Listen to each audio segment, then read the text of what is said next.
please bring it to the prep. I want to start the first 3 notes and start singing there. Got it? There we go. First 3 notes. 1, 2, 3, 1, 2. Don't worry about the drum roll. And 1, 2, 3, 1, 2. Good, thank you. Hey, and listen, make sure we listen back to the as best as we can. Thank you.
safety personnel dispersed in the stadium may also provide trail transportation. It is important that people remain calm and follow the instructions. If there is a total loss of power, please stay seated with school district staff to provide further directions. Under special circumstances for safety purposes, fans may be required to evacuate the stadium. Should this occur, please follow the directions provided through the public address system. Leave in a calm and orderly fashion to the nearest gate. Should a weather event develop, information and warnings will be provided through the stadium public address system. After an event would cause you to leave the stadium, you would be readmitted to the stadium once it's safe. To report a public safety issue, please inform a CISD police officer or school official. Lastly, please remember, if you see something, say something. Good evening, football fans, and welcome to tonight's game. This game is being conducted according to the rules and regulations of the UIL. Regardless of the outcome of tonight's game, all of the players and students have proven their willingness to work and sacrifice in order to achieve excellence. We also ask that as a spectator, you consider the time and effort each of these teams, coaches, trainers, cheerleaders, dancers, and musicians have put forth. Cheer them on, applaud them, but do not, through any of your actions, cause them to doubt the value of their hard work. By your conduct, allow these young people to feel pride in their communities and schools. While your sportsmanlike actions may play only a small part in the outcome of this game, it will play a greater role in continuing to encourage competitive athletics. The game officials have been mutually agreed upon by school officials from those schools. Their role is not unlike any of those players, coaches, teachers, and school administrators. Without them, this game would not be possible. Their knowledge and application of the rules are a result of annual testing, years of study, and continual participation in clinics that further refine their understanding of the game. We ask you, as students, parents, and citizens, to demonstrate the kind of respect for these officials you would extend to any dedicated person in a position of responsibility. Enjoy the game. Looking to make a difference in the lives of Conroe ISD students? Each day, CISD transports approximately 35,000 students from home to school and back again. CISD also transports thousands of more students to field trips, athletic events, and academic competitions. Become a bus driver today and make a positive impact in your community by being the first and last face a child sees each day. Apply today at conroeisd.net.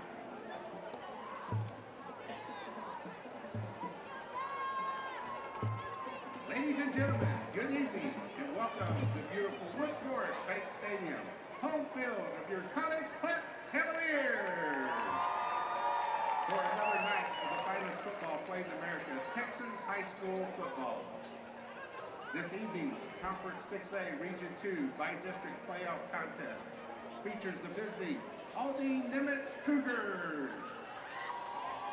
versus the women's College Park Cavaliers.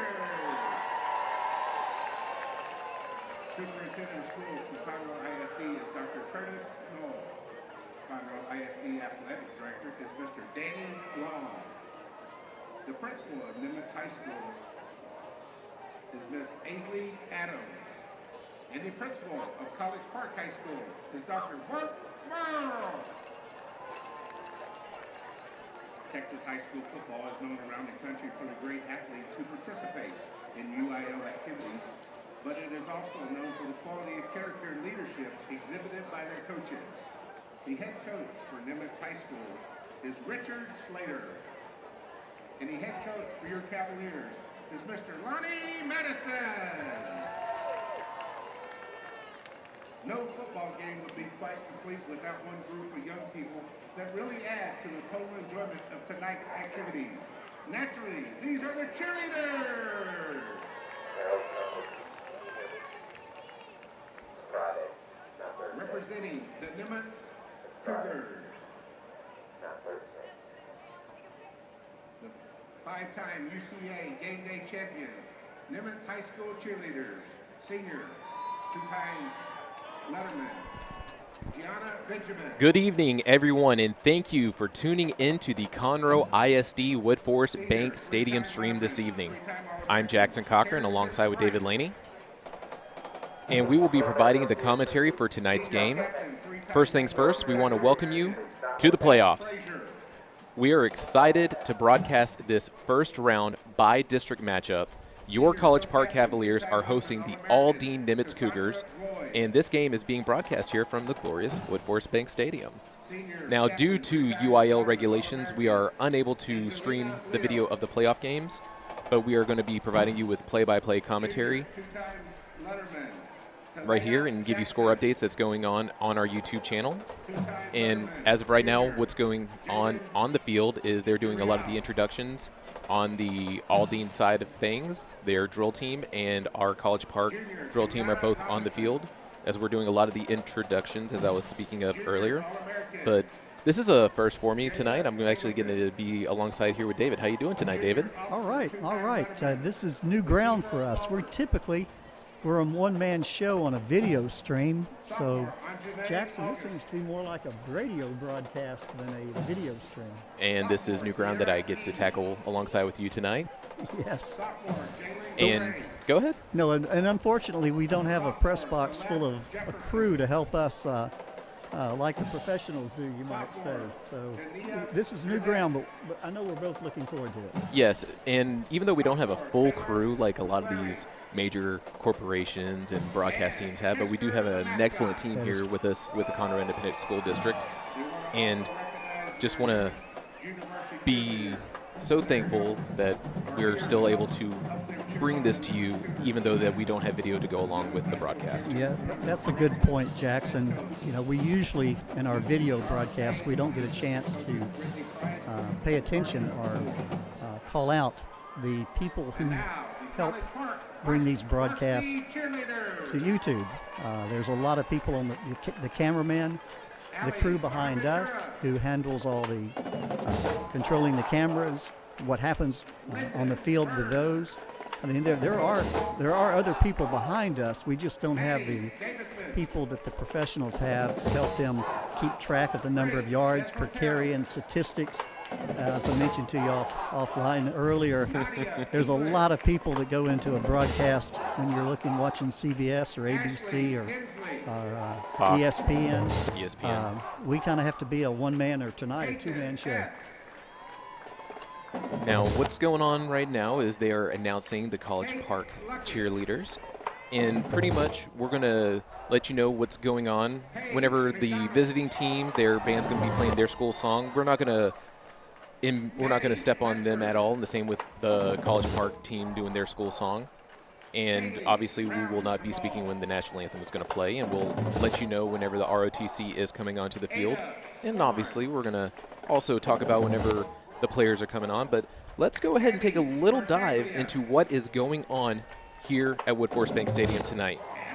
This by-district matchup, this is the first one right now because Conroe is actually in the district. They're on the road tonight at Planet Ford Stadium in Spring, and they're going to be taking on Westfield, but we're not going to talk about that right now. We're going to go ahead and talk about tonight's matchup. The last time that College Park and Nimitz faced off against each other was in 2009, where College Park did come out victorious, 35-12. Nimitz, they are 4-6 on the season. They are actually 4-3 in district, so they got all their wins in district play, which is good for them.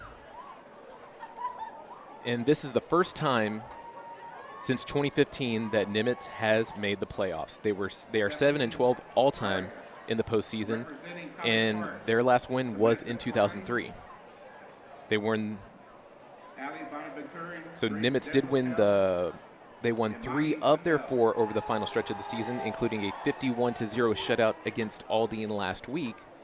And the Cougars are only allowing 11 points per game in all of their wins. So something to look at, or something that we will see tonight.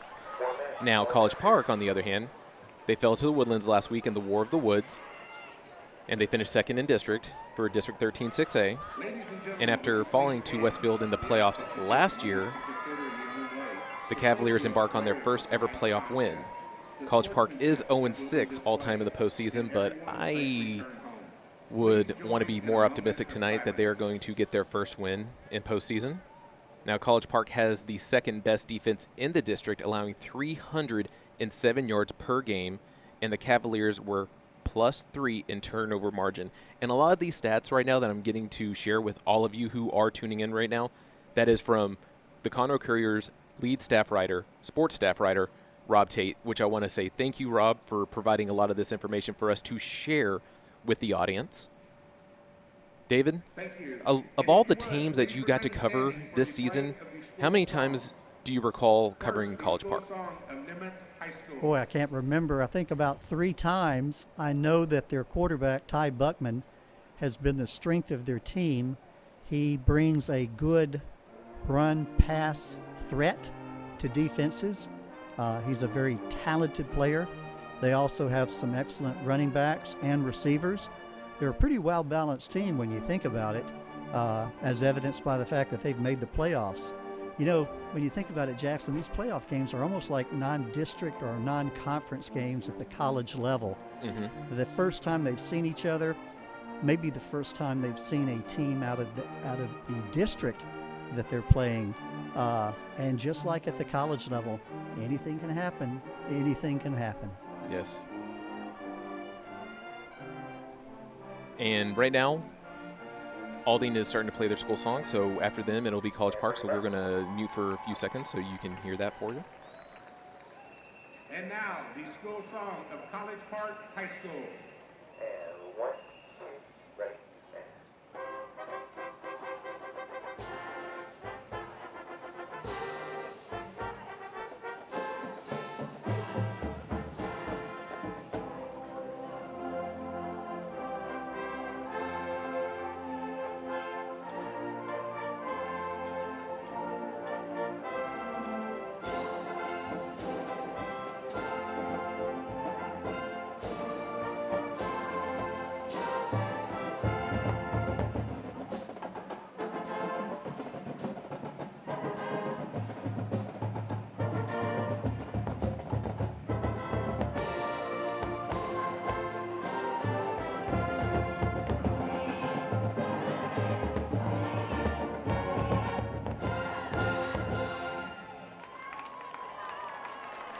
All right, that was College Park doing their school song right there.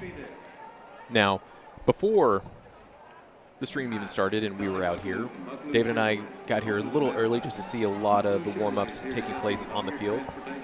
And pretty much basic routine stuff, a little bit of calisthenics, getting stretched, getting warmed up.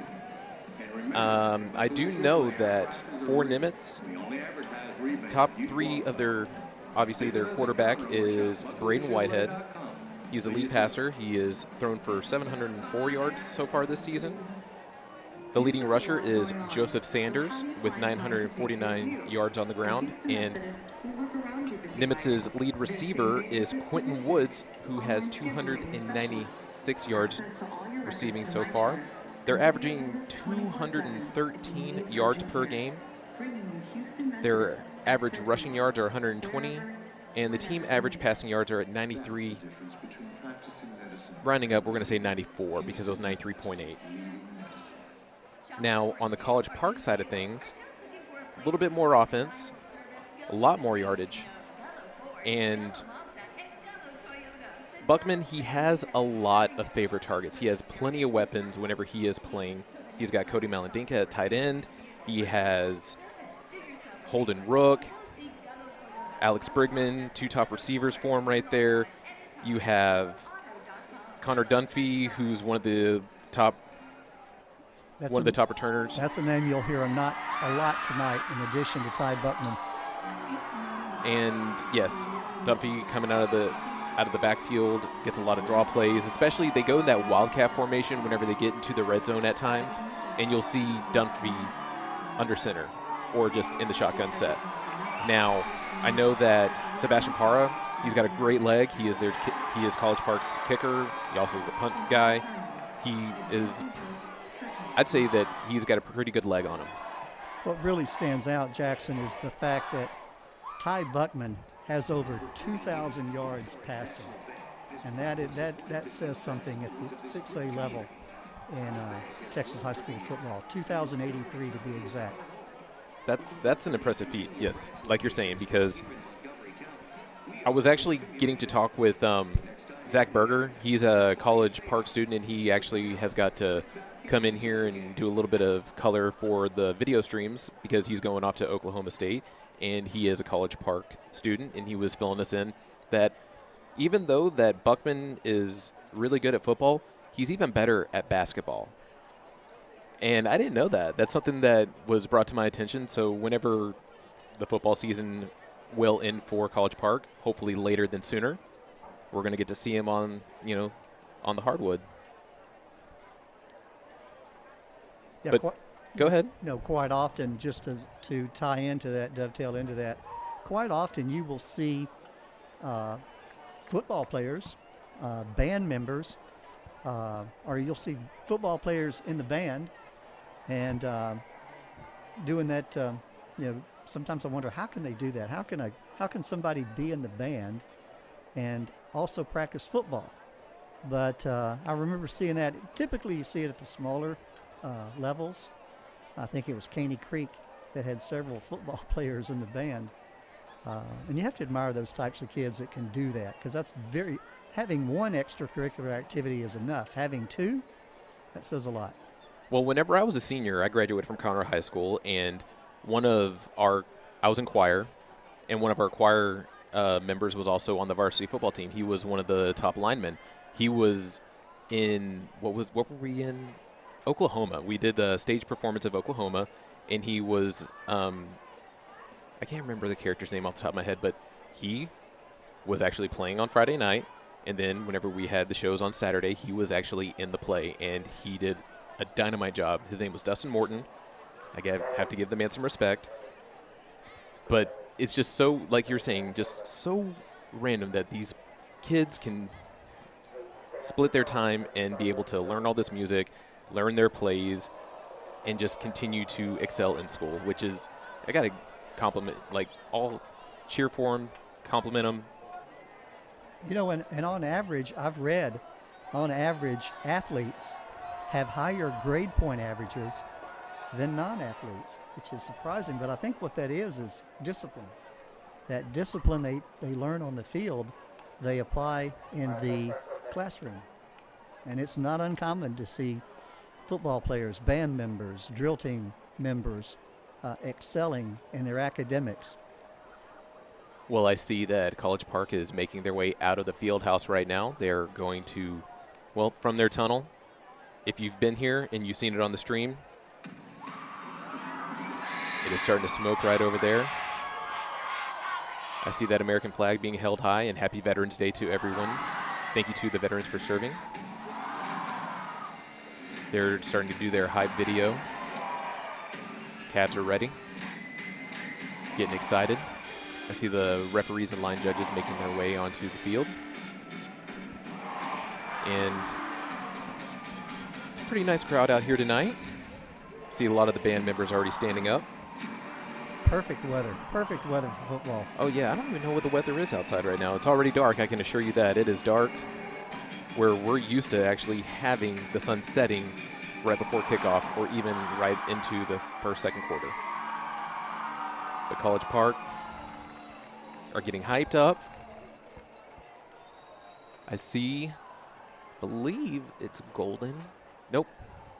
That is actually Rook tonight, who's going to be who's going to lead the Cavaliers out of the tunnel, waving the American flag as he does time and time again.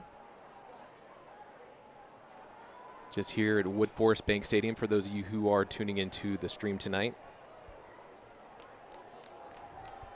And I see that Nimitz's team is making their way out of the field house too in College Park. Here comes Rook leading his squad, running through the tunnel. American flag waving in the wind. Cheerleaders just doing their somersaults, cartwheels. There's a Cavalier flag, CAVS, led by the ROTC. And before, we are just right now 5 minutes from kickoff. The ROTC will be walking into midfield shortly. We will not be talking during the national anthem, and we'll come right back, but we're still here for you. We're still here with you. Yeah, 61 degrees out there, and I can remember, Jackson, when we started the season, what was it, in the high 80s, low 90s at kickoff. So I know these kids are going to enjoy the weather a lot more. Wind is I see the flag in the southern end zone is not waving at all, so wind will not be a factor tonight. it's just going to be great weather. Not a chance of rain, clear skies. It's going to be great weather for high school football here in Texas, Now, Southeast Texas. I was a little worried whenever that storm came through this morning. I was thinking, oh, are we not going to have football tonight? And I was going to be very upset about that. And here comes Nimitz running onto the field. Tonight,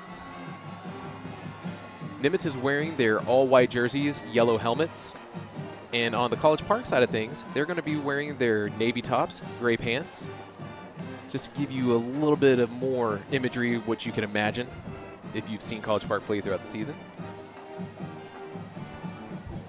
But David, as you were talking about the weather, now I know that whenever kickoff was about 89, 88 degrees just on the field, but you also need to know that that turf, because when I was playing football, that turf gets hot. Yeah. It's a lot hotter than it on the field than it is what the thermostat says. And even whenever the humidity down here was saying, oh, it's probably 94 degrees, it's even hotter on that field. Well, and because of the lower temperatures, hopefully we'll see fewer leg cramps tonight. That can become an issue earlier in the season with the heat and humidity and players perspiring more. Not that they won't be working up a sweat tonight, but when you can stay a little bit cooler, you generally see fewer leg cramps. And we're going to be honoring a lot of the veterans inside the stadium right now. And for those of you who are veterans that are tuning in right now, we also would like to thank you and honor you as well. I see a lot of people in the stands standing as we honor them, as we clap our hands for them. Just happy Veterans Day and a great way to kick off playoff football here in Southeast Texas, especially in Montgomery County. There are about, this will be the moment of reflection.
That was the College Park Band giving you the national anthem.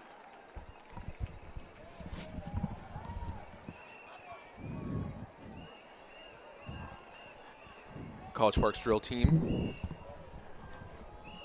and Nimitz's drill team, they're both making their way off the field as the referees and umpires are right at midfield.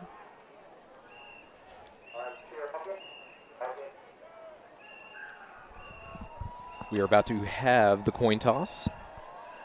And we are not that far away from some playoff football.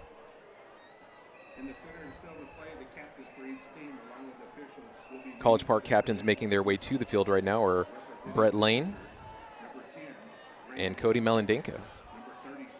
You also have Trevor Lathram and Justin Wiggers as they meet Nimitz at midfield. Players shake hands.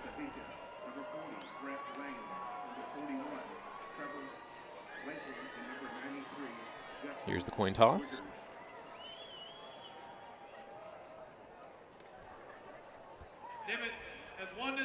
Nimitz won the toss, and they will defer to the second half. So College Park is going to get to set the momentum once kickoff happens.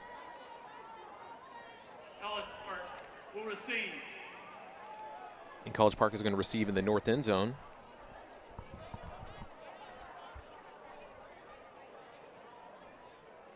We are ready for some high school football here on Thursday night.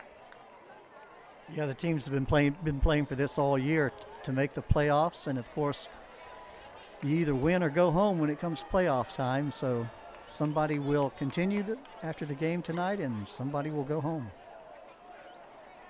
I should say someone's season will end. Someone's season will end tonight, and we hope that it's Nimitz. On the return side of things, we will have Connor Dunphy and Holden Rook. They're both at the 10-yard line awaiting for the kickoff to happen. Pedro De La Reyes is going to be kicking off for Nimitz. Ball is already at the 40-yard line. They're both huddling up.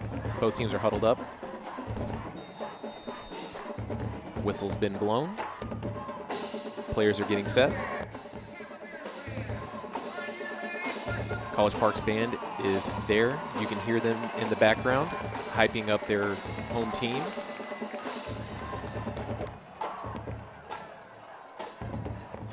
Players are set. We are officially underway. That's a little squib kick. And that is Alex Brigman on the return. Got the ball at the 30, and he is brought down by Elijah Stewart. And College Park is going to start their first drive of this evening at the 38-yard line, where College Park's offense makes their way to the field. Number 6, Ty Buckman, leading the way. Number 7, Brendan Martinez in the backfield. Twins right, twins left. There's a snap. Handoff to Martinez as he runs to the right side, left side, and he gets 6 on that carry, and that was Brian Singleton on the tackle for Nimitz, where it's going to be 2nd down and 4 as we just are already into the first quarter. Now, David, College Park has this spread style offense as Martinez runs to the outside. It's empty set, pass dump off to Connor Dunphy as he just leaps over a defender, and he's running, and he goes out of bounds at the 45 as they are now in Nimitz territory for the first down. Corey Huff. That was Corey Huff on Nimitz side who pushed him out of bounds.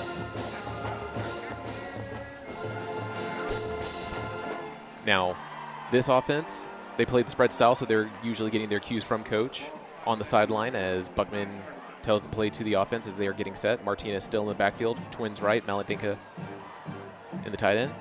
Let's do a play fake as it's going to be a keeper to Buckman as he runs up the middle, and he gets tackled. Cameron Bodie on the tackle, bringing up 2nd down. Ball on the 39 right now, 2nd and 4. On the offensive side of things, I see Alex Brigman, Holden Rook, that are going to be on the left side of the field. Ball is on the right hash as the players start to line up. Martinez still in the backfield. Actually, Martinez lining up. It's going to look a little bit of an empty set right here. Buckman drops back, finds a man. That is Connor Dunphy, and he gets the first down and then some. He's at the 25, and he is brought down. Brian Singleton again on the tackle, but that is getting close to the red zone for the Cavaliers as they continue to push down the field and move these chains. So far tonight, we've seen a little bit of Dunphy and a little bit of Martinez. Nice little mixture of pass and run. This is going to be a play fake as Buckman throws just over. That was pass intended for Alex Brigman. He was going for the end zone, just a little too much on that arc. That was a nice clean pass. He just had the coverage beat, but just short in the end zone. It is 2nd and 10. Ball at the 25. 10:02 left in the first quarter. They're going to change to play at the line of scrimmage. Buckman, Martinez in the backfield. Rook on the right side. Brigman on the left side. Here's the snap. There's a handoff to Martinez as he runs, trying to cut, and he's just down right back at the line of scrimmage. Met by a line of Nimitz players. Deshaun Doucette was the lead guy on the tackle. I see Dunphy make his way back onto the field next to Buckman. Wide receivers are still Brigman and Rook. Malandinka is still on the field as well. So the 4 key players that Buckman likes to throw to are on the field still. Martinez is actually in the slot now. Dunphy swings left as he gets the reception, and he's running to get the first down. So they are now officially in the red zone. Elijah Stewart on the tackle by Nimitz. So actually, no, they did not get the first down. It is now 4th and short. He was just a yard shy. I thought he had it. Apparently, my judgment doesn't agree with whatever the line judges say, but it's okay. It's okay. They're going to go for it. I see that the College Park is keeping their offense on the field. It's going to be a keeper to Buckman as he runs and he gets the first down. That was 4 yards on that carry. That was a play fake. That was a fake handoff over to Martinez, and that was a keeper by Buckman. Carter on the tackle for Nimitz. Martinez. Well, like I was saying early in the pre-show, they usually go to that Wildcat offense. Buckman wide right. Martinez in the slot. Dunphy in the backfield. College Park gets lined up. Martinez goes in motion. It's going to be a keeper, as it's going to be a draw as Dunphy just starts to run outside on the right side, and he gets tackled on the right hash mark. Just a yard on that carry. Booker was in on the tackle for Nimitz, as we are now 7 minutes and 50 seconds left in the first quarter. They're down there now where the yards get tough. A little tough yardage right here. But they're going to continue to run with this Wildcat package. Trips right. As Dunphy runs, oh, he just slips right in the backfield. So it's now going to be 3rd and 10. That was actually Brigman on. Brigman was a lone receiver on the left side of the field. So it's 3rd and 10. Waiting for, I think they're going to continue with this. Nope, Buckman's back as the quarterback. Martinez in the backfield on the sidecar of his right. Dunphy goes in motion. It's a handoff to Dunphy as he's going to throw a little flea flicker over there. Gets Buckman in the end zone. Touchdown, College Park. College Park strikes first. Great call. They had the defense over pursuing on that run, and they took it hook, line, and sinker, and there was not a defender within 5 yards of Buckman on that one. Buckman finds pay dirt as the special teams come out for the point after. Parra with the leg. I love his red shoes. I believe they're red. Snap, hold, kick. It is good. With 5 minutes into the first quarter, College Park strikes first on their opening drive. That was a pass from Dunphy to Buckman in the end zone. That was a good opening series drive for College Park. A good mixture of run and pass. I think they had a couple of, at one fourth down conversion that they made on that play. And just a great call there. Again, catching the. Now there was a penalty. There was a penalty on the play. There was offsides by the defense, but they're going to decline because the point after obviously was good. Yeah, I was just going to say they really took advantage of that over pursuit by the Nimitz defense.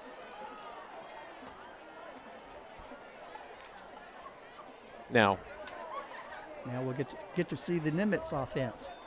Yes, we will. Now Dunphy is a sophomore, and Buckman is a senior. It's just crazy to see just how this team has been operating through this little 1-2 punch whenever they get into the end zone. Don't want to go too far into the future what is going to happen with the College Park team because we're concentrating on what's going on right now. I'm just curious who is going to be the next man up once Buckman graduates this year. But that's for another day. We're going to concentrate on what's going on right now as the kicking team gets lined up at the 40-yard line. Para back there.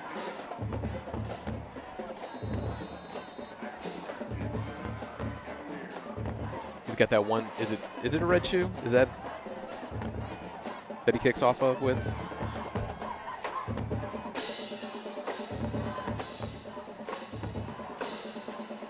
Miles and Furr back for the reception of the kickoff. He'll be taken down at the 20 hard.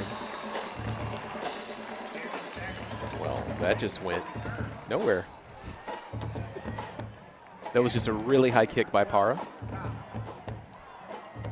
And that was Gavin Morgan in on the tackle for College Park as Nimitz brings their offense out for their opening drive. 1st and 10, ball on the 21. See, they're running a pistol-style offense. Yeah, and their quarterback is big and strong, you can tell. That's a play fake. And the ball is tipped, still caught by number 6, Joseph Quay. He'll make it into College Park territory. Yeah, that was a tip drill for sure, Jackson. Actually, that was a Darius Keene. I apologize for that. That 5 and 6 got looks a little close. That ball must have bounced 10 feet up in the air. Yep. I thought that College Park probably could have come up with that. But that is a first down as they are already in College Park territory. It is 1st and 10, ball at the 49. There's another play fake. That's going to be a screen pass over to Brandon Miles as it goes incomplete. I think that ball might have been tipped by the linebacker. The receiver actually looked a little surprised it made it to him. I don't think he expected the ball to make it to him after being tipped and hit in the backfield. What I'm seeing right now is a little bit of that RPO run pass offense style. So they're going to do a little bit of a play fake and just going off of Whitehead's lead. It's going to be another handoff up the gut as he is brought down by a line of Cavaliers as it's just 1 yard on that carry. That was Joseph Sanders, their lead rusher. Just closing those gaps right there on the College Park side of things. It is going to be 3rd and 9. Possession down. Let's see if they can hold them off right here. It's going to be still in that pistol formation. Twins right, lone man left, ball in the middle. Whitehead drops back as he moves up in the pocket as he throws deep, and it is incomplete, but there is a flag on the play. This is probably going to be pass interference. It looked like the receiver was the only man turned around looking at the ball. We'll see.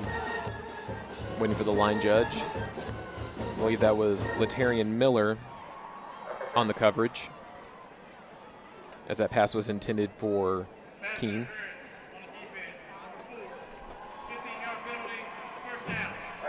Actually, that was Andrew Powdrell that they called the penalty on. You know, you begin to see now, for a long time, pass defense was played where you keep the receiver in front of you, and so that you can see both the receiver and the quarterback. And then for a while there, and even now, still some players play it that way. I'll continue after the play. 1st and down, 1st and 10. Whitehead drops back, 2-step drop, does a little swing pass on the right side as he finds Sanders, and he is tackled just for a yard.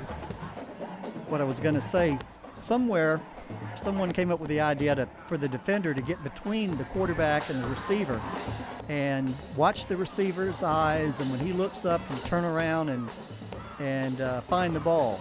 That looked a little bit like what was happening there. The only problem, though, is you trying to judge when the ball is going to get there, not having your back, and then you lay the chance of getting pass interference is that case. 2nd and 9. There's another handoff to Sanders up the middle as he finally cuts back and he runs, and he gets tackled as he gets the first down at the 22-yard line. Quite a few broken tackles on that play. He ran with some authority there, Jackson. That he did. Just being able to find an opening and just continue to carry through into the second level. as it is now a 1st and 10 with 4:45 left in the first quarter. Still running that pistol style offense. Whitehead's getting the play, telling his teammates at the line of scrimmage, talking to his running back. That's going to be another handoff up the middle as he is met at the line of scrimmage. They're going to say just 1 yard on that carry. Again, down there where the yards get tough.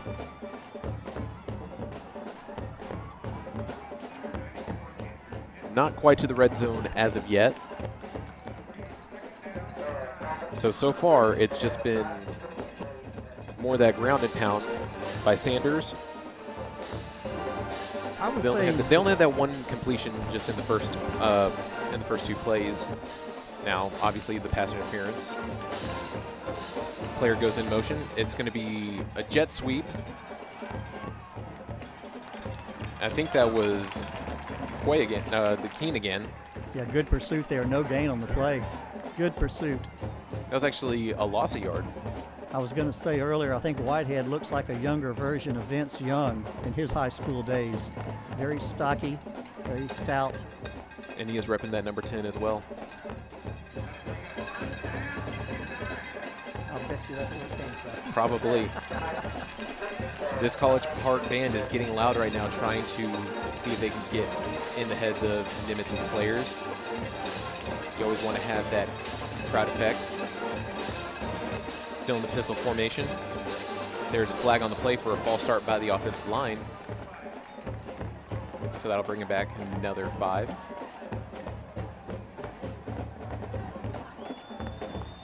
Waiting for confirmation from the line judges and the referee.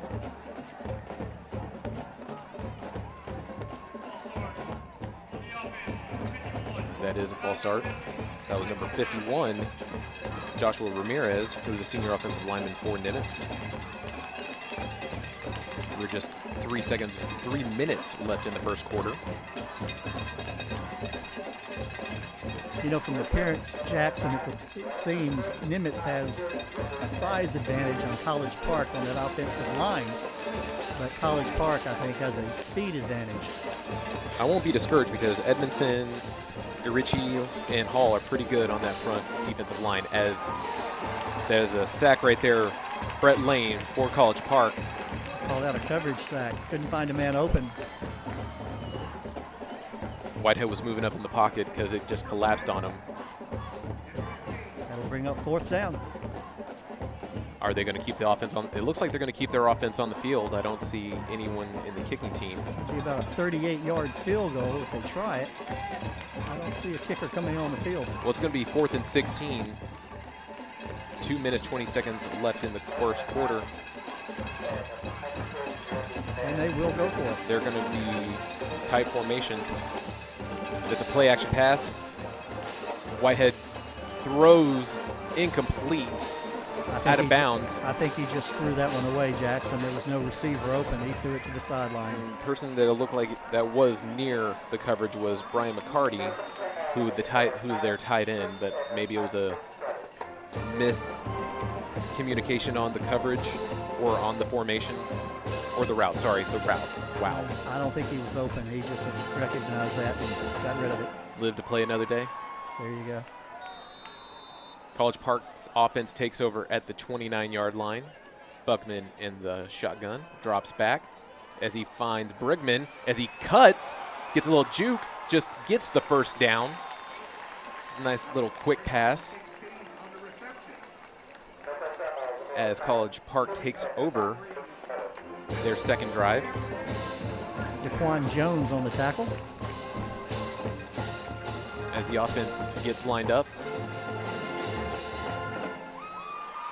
It's going to be trips right. Malandeka is going to be lined up in the tight end as Martinez is in the backfield. We have Dunphy, Brigman, and Rook. Dunphy goes in motion. It's going to be a handoff to Ramirez as he gets up the middle. He's in the second level. He is at the 40. He is tackled at the Nimitz 38-yard line. About a 45-yard gain.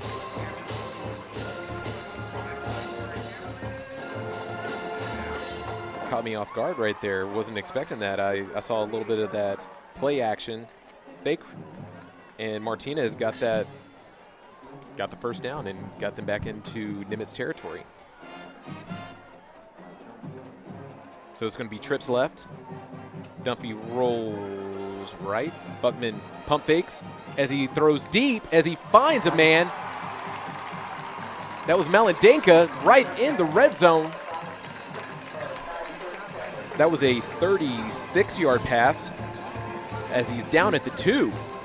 It's going to be first and goal with 40 seconds left in the first quarter. Good pass. Just Buckman finding the open man. He had a lot of time to throw that ball. He got past the defender. That was Corey Huff on the tackle. But it's going to be first and goal. It's going to be a quarterback keeper as Buckman just gets tackled in the backfield. Wonder if they're going to let this roll out. Brian Singleton was one of several on that tackle. Because it's only 10 seconds left. I think they're going to let this run down in the first quarter to go to the north side of the field. And that's what's going to happen. Buckman and company are going over to the sideline to talk to coach, as that is going to conclude the first quarter. College Park 7, Nimitz Cougars 0. And College Park threatening. College Park is threatening. They are still on. Actually, that was a lost yard right there. Both teams had one drive. Well, College Park is on their second drive, but Nimitz's opening drive turns into a turnover on downs.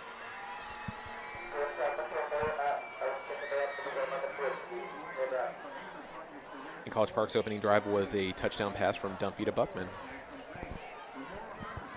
I know College Park would love to put another touchdown on the board and make it a 2-touchdown game. It's still early. A lot of football left to be played, but 2-touchdown lead is something that you can kind of give your defense a little bit more breathing room. And just continue with that momentum, because then, even though, like you said, it's still early, but whenever you have a 2-possession lead, it makes you want to probably change your game plan up a little bit, because you want to get points on the board. Well, and get the other team to change up their game plan. Although, probably going to stay with pretty much the same game plan in the first half. All right, we're about to go here. Whistle is now blown. Buckman in the shotgun set. He rolls left as he's looking in the end zone. He's going to keep it. He's going to run for it, and he is down right, just shy of the goal line. Just met 3 defenders right near the pylon. It's going to be 3rd and half a yard to pay dirt. We'll give Corey Huff credit on that tackle. There were about three men there. I'll tell you what, when your quarterback runs up to the goal line like that and lowers his shoulder, that can make head coaches get a little uneasy. Hey, it's especially in playoff time. Yes. So I see Brigman and Rook. It's going to be another keeper as Buckman runs, and he is into the end zone. They wave the hands high, crosses the plane. That is another College Park touchdown. Buckman's 2nd of the night. Yeah, he carried the defender Carter with him into the end zone. Just sheer determination and physicality. That word that you hear so often said on his part. So the special teams, Para, snap, hold, kick. It's good. College Park, 2 drives. College Park, 2 touchdowns. Flag on the play. There's another flag on the play. Well, let's see what they have to say. College Park is continuing to walk off the field, so they must be going to decline the penalty. Interrupting my little recap right there. How dare they? Sorry. No, you. It's not you. It's those referees that want to interrupt my recap. When I'm in your shoes, Jackson, I'm bad about missing those flags. Well, thank you for paying attention to that, because I was just ready to go on into my recap, tell you what happened on that drive. On the defense, leaping. That penalty be added to kickoff, 15 yards. The point is good. Okay, so it's going to be unsportsmanlike conduct, and that's a biggie. That's a 15-yard personal foul. And they're going to insert that on the kickoff, so they're going to be kicking off at Nimitz's 45. What's probably going to end up happening is they're just going to kick it into the end zone. But Parr's pretty good at not booting it out there. He's probably going to do a really high kick like he did on that opening kickoff. We were talking earlier about other teams that we've covered this year. I think one of the most impressive teams is College Station. I'm sure someone from CISD is going to see them this year. They have a kicker that puts it in the end zone every time. I think the Woodlands was doing that a little bit as well. That kid will be kicking on Saturdays eventually, no doubt. Okay. Something to look forward to. Do you remember the kid's name? No, I don't. Ah. All I know is he had a big foot. Did he have any cool shoes like Parra? Don't remember that. Okay. But I do like Parra's shoes. He has that one colored cleat, then he has his little kicking cleat. He was kicking so deep that eventually, and I'm trying to remember who it was Willis, I think, that played then. But anyway, they stopped putting men back because they knew he was going to kick it out of the end zone. Parra at the 45, kicks it, and he is going to kick it into the end zone. So Nimitz will start this drive at their 25 with 11:49 left in the half. College Park 14, Nimitz 0. And Nimitz, I know, they need to get something going here, trailing 14-0. Still early, but College Park showed a lot of efficiency on that second drive. Good pass, run combination, balanced attack. Whitehead in the pistol formation. Gets a stop, drop back. He's throwing to wide those open. Overthrows. Had him wide open. Looked like there might have been maybe a miscommunication on the coverage there, Jackson. Yeah, he was open going down the sideline. That was intended for Brandon Miles. And, yeah, he was completely wide open, just about 3 yards over his head. Just a little too much on that. If he could have hit him on stride, he would have scored. It is all about timing and, getting to play with your teammates for this long. You build up that relationship as it's a handoff to the right side as Sanders gets tackled. Good stop there by College Park. 2 yards on that carry. Ball on the 27, 3rd and 8. As Nimitz is getting their play from coach on the sideline. So I'm going to make a note on Brandon Miles just to keep an eye on him a little bit later if he's going to beat that coverage. But I want to see him challenge Joseph Golden on the College Park side.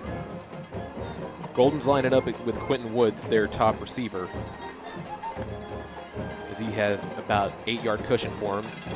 Whitehead drops back, and he's looking, intended for his tight end, number 43, Brian McCarty, as it is an incomplete pass. It's going to be 4th down as Nimitz will bring their punt team out. So that's a little 3-and-out right there. And I was going back to what we were talking about in the pre-show. The Cougars' victories have come from 11 points that they've only allowed by their opposition. So College Park has already taken that lead. Now, like you said, it's still early, but.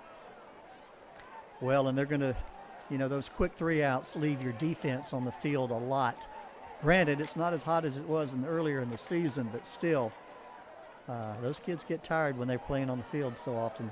Dunphy signals for the fair catch as he is going to be downed at the 47. Yeah, good field position for College Park. They're just closing in on Nimitz's territory. So far, 2 drives by both teams. College Park, back-to-back touchdowns. Nimitz had a turnover on downs and then punt in that last drive. Buckman in the shotgun formation. Man in motion, drops back, looks at time, moves up in the pocket as he's throwing for Holden Rook, and he gets it. He is at the 10, 5, touchdown, College Park! That was beautiful. You can't throw one any better than that, Jackson. Oh my gosh, What was that, put about that a touch. 53-yard touchdown pass? I believe so. Hit him in stride.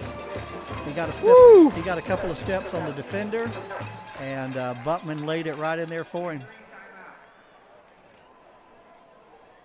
There's All right, we have an official timeout right now, as everyone's going to be coming back to the field, lining up.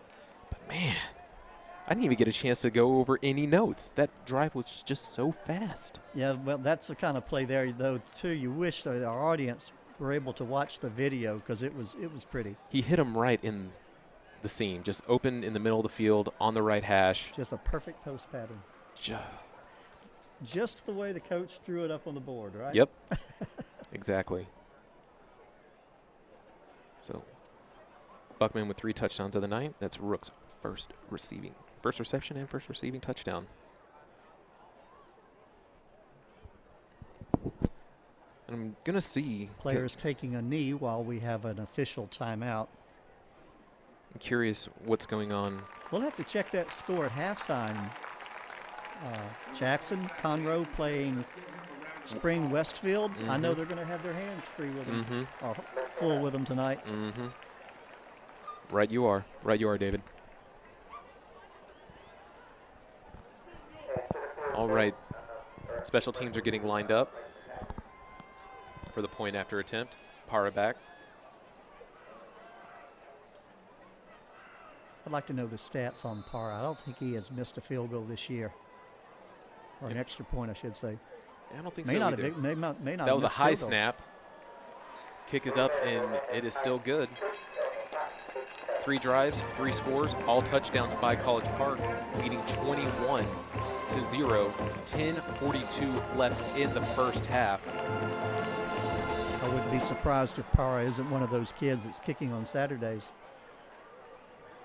That would be nice to see. There we got a replay here in the stands. I wish we could share that with our audiences, but of course UIL restrictions don't allow us to do video for playoff games. Maybe that'll change in the future, you think? I'm hopeful. I'm very hopeful because it would be great to share this with the audience. But those of you who are tuning in, we do thank you for being a part of our broadcast. You could be anywhere. You could be here in the stands, but right now you're listening to us at home, and hopefully you like the sound of our voices. If not, I apologize. Nimitz is getting set. Their return guys are at the 6 and 5 yard line as College Park is bringing out and lining up. Looks like Joshua Furr and Armin Green back to receive for Nimitz.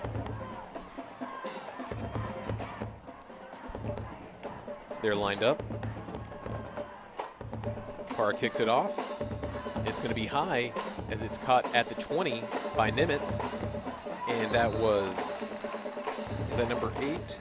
Yes, it was. It was number 8. Jackson, would you call those Shannon Jackson. Would you call those pooch kicks? I would call it a pooch kick. I don't know who came up with that term, who coined it. I would just call it like a high elevation kick. Because it was just, I'm just curious what the hang time is on those. Well, the receiver had to wait on it. You know, yes. He could have almost called a fair catch on it. He could have. But he at least got 4 on that return. Whitehead back as he pitches it to Sanders as he gets to the second level and he gets the first down at the 40-yard line. The Balls, they started their drive at the 25. 16-yard gain on that. He's at the 41, so that is a 16-yard first down rush right there by Sanders. He picked up some steam around that left side and broke a couple of tackles and turned it into a nice gain. I think Nimitz is recognizing they're looking at that scoreboard and saying, we're 21 points down. It's time to get going. See Washam coming in on the sideline for a substitution. He's taken place for Keene. Twins left, pistol formation. That's a low snap, but I believe there is a false start. I never heard a whistle, and I don't see a flag. Ball definitely was on the ground. Now there's one on the far end over there, far next to the sideline. So right around the 38-yard line, there is a flag. false start. So it'll be 1st and 15. Official should have thrown that flag in front of him instead of beside him. We might have seen it better. Yeah, I shouldn't be using my binoculars. I just always keep forgetting them. But it's going to be 1st and 15. 9:40 left in the first half. Pistol formation. Man goes in motion. Whitehead gets a snap as he does a little option pitch to Sanders. As he gets to the second level, he's at the 40, he's at the 30, he's at the 20, and Golden right there just gets him and pushes him out of bounds. Saved a touchdown. Golden running from the opposite side of the field was able to catch up with Sanders. But that was at the 30. They're downing him at the 11. It's probably about a 50-yard run. 56, 57-yard run right there. It's going to be 1st and 10 as they are now in the red zone. Man goes in motion. Another handoff to Sanders up the middle as he is tackled right at the line of scrimmage. College Park leading 21-0, would still love to hold them to a field goal here. And this is where the front line is going to be able to close those gaps. And you're going to probably see Brett Lane making a big play from the second level. There's going to be a few substitutions being made, getting some fresh legs out there for Nimitz as the Cougars are lining up. 2nd and 9, 8:45 left in the half. That's another handoff. Ooh, just brought down right back at the line of scrimmage. Picked up and taken down. Big number 99 on that. That was Cameron Hall. Like I said, look for those guys on the front line, getting through the gaps, beating their man, making those tackles. So it's going to be 3rd and 8. That was only 1 yard, but that was a big 1-yard stop. Waiting for Nimitz to get their play again. Whitehead looking over to coach. I believe they can get a first down. We don't want them to get a first down. Looks like the first down marker, or the first down marker is about on the 1-yard line. We're going to call a timeout. Some frustration there. Whitehead. Holy Nimitz. That's their first Of course, timeout. being 21-0 can make you frustrated as well. So that is going to be Nimitz's first timeout of the half. They have 2 remaining. Puts a pause at 7:58 on the scoreboard. Still a lot of time left in the half. Well, whenever College Park just gets a touchdown with 1 play, Yeah. I understand that the defense can get gassed, but I'm sure the defense, College Park's defense, is conditioned well enough to continue to be on the field as long as they have been so far tonight. It would be nice for them to probably get to their defense a little bit more, but whenever you're just getting high yardage, can't do anything about it. Finding those openings. It's going to be trips left as Whitehead with Sanders in the backfield. Pistol formation, drops back, looks, he's rolling right as he is at keep it and run. Will he make it? He is down. He might make a first down, though. We'll have to see this mark there, Jackson. Yeah, I think he's at the 2. I think that he's just right there. They're probably going to. He's going to be short. It's going to be 4th down. And knowing Nimitz, they're going to go for it here on 4th down.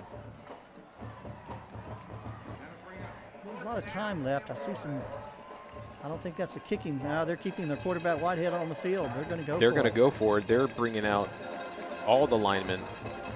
You're going to see a goal line set.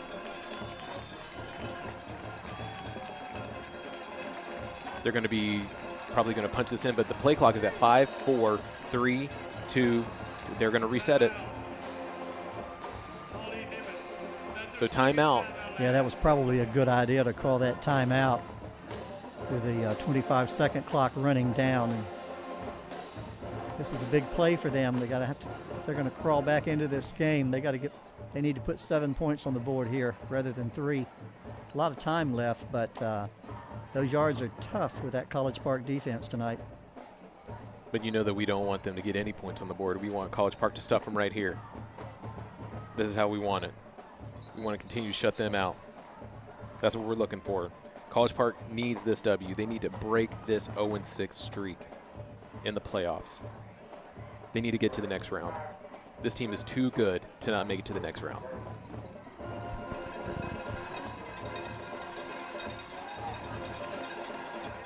Nimitz's offense is coming back to the field, getting lined up. They're going to have 2 running backs in the backfield. They're really trying to protect him, as it's going to be a handoff to number 21, Brian Hill. He won't make it. And he gets brought down. It is another turnover on downs. College Park getting that stop. Good penetration. They smelt that one out, Jackson. Yeah, they did. There's another turnover on downs. Now it's not the ideal field position, but the Cavaliers are going to start this drive at the 6. We'll give Latarian Miller credit for that tackle. Good job, Miller. Good open field tackle, too. It was Miller time. All right. Here comes the offense. Lining up, Buckman, Martinez in the backfield. Rook, Brigman, Melendinka as they move around to get set. Hand off to Martinez as he runs to the left side. He's trying to get through to. He gets 8 on that carry. No, 7 on that carry. No, 6 on that carry. It's the angle. This angle. I'm on. Where they're going from left. They're going from right to left to the south, from south to north, and that angle is a little bit rough for me.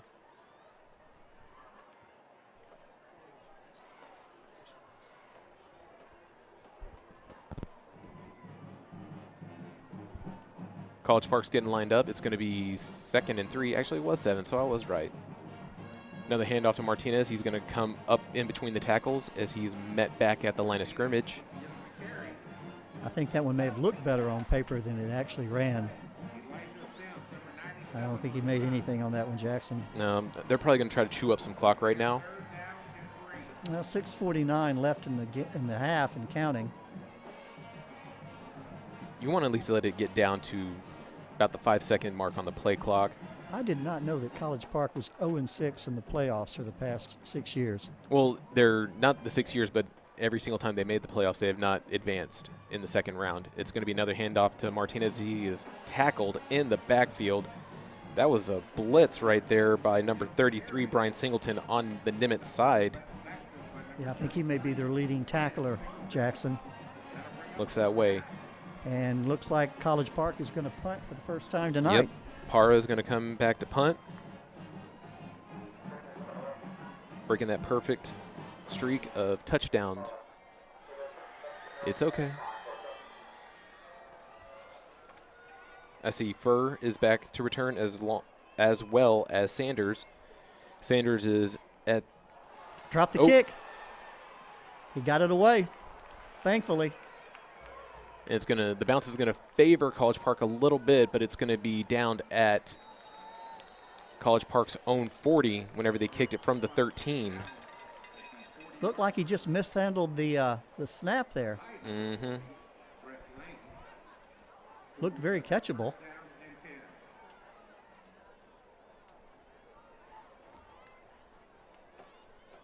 Let's see that. Of course, Nimitz will take over in College Park territory. I think this, well, not the second time they've been in College Park territory tonight, I believe, Jackson. Mm-hmm. And they're getting set. I see that 44, Washam is back out on the field, and it's going to be, he goes in motion. It's going to be another handoff to him. It's going to be a reverse to number 7, Quentin Woods, as he's barely getting back to the line of scrimmage as he finally gets out of bounds. Yeah, thankfully, College Park defender over there stayed home, as we like to say, and was able to push him out of bounds for a relatively short gain. I think that was Powdrell right there. But that was only a 2-yard run with looked like it was going to be a lot more. Yeah, like I said, he stayed home and was able to push him out of bounds. Because he just stepped out of bounds right at the 38, but it looked like he was still going and getting to the 30-yard line. It's going to be a handoff over to Sanders as he's up the middle, as he's gets extra yardage, and he's tackled just short of the first down marker. It is going to be 3rd and 2, ball at the 32.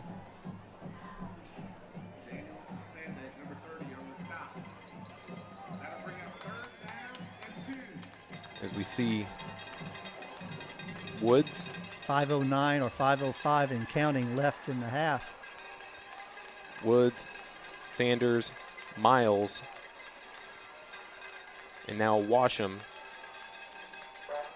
as they're. I think everybody knew the snap, or knew the count with the center on that one, Jackson. Yeah, that was a little bit of a. Was that a false start or was that a? Looks like it was a low snap. Looked like the. It's going to be 4th down. I guess I should correct myself. No one knew the snap count but the center. Wait, they're going to put the ball back at the 32. Was there I didn't see a flag. No. Well, the referees are conversing right now. They're going to let us know just shortly. Is it going to be a down play? It's going to be a fumble. Bad snap. Right now they're showing them with about a 3-yard loss on the play. Because then it'll be 4th and 5. Okay, they were talking to coach. So there is a penalty. There's no flag on the play. So that's what they'll do. They'll give them about a 2-yard loss, and you're right, it'll be 4th and 5. It's 4th and 5. They're going to keep their offense on the field. Last drive, they had another turnover on downs, their 2nd of the evening.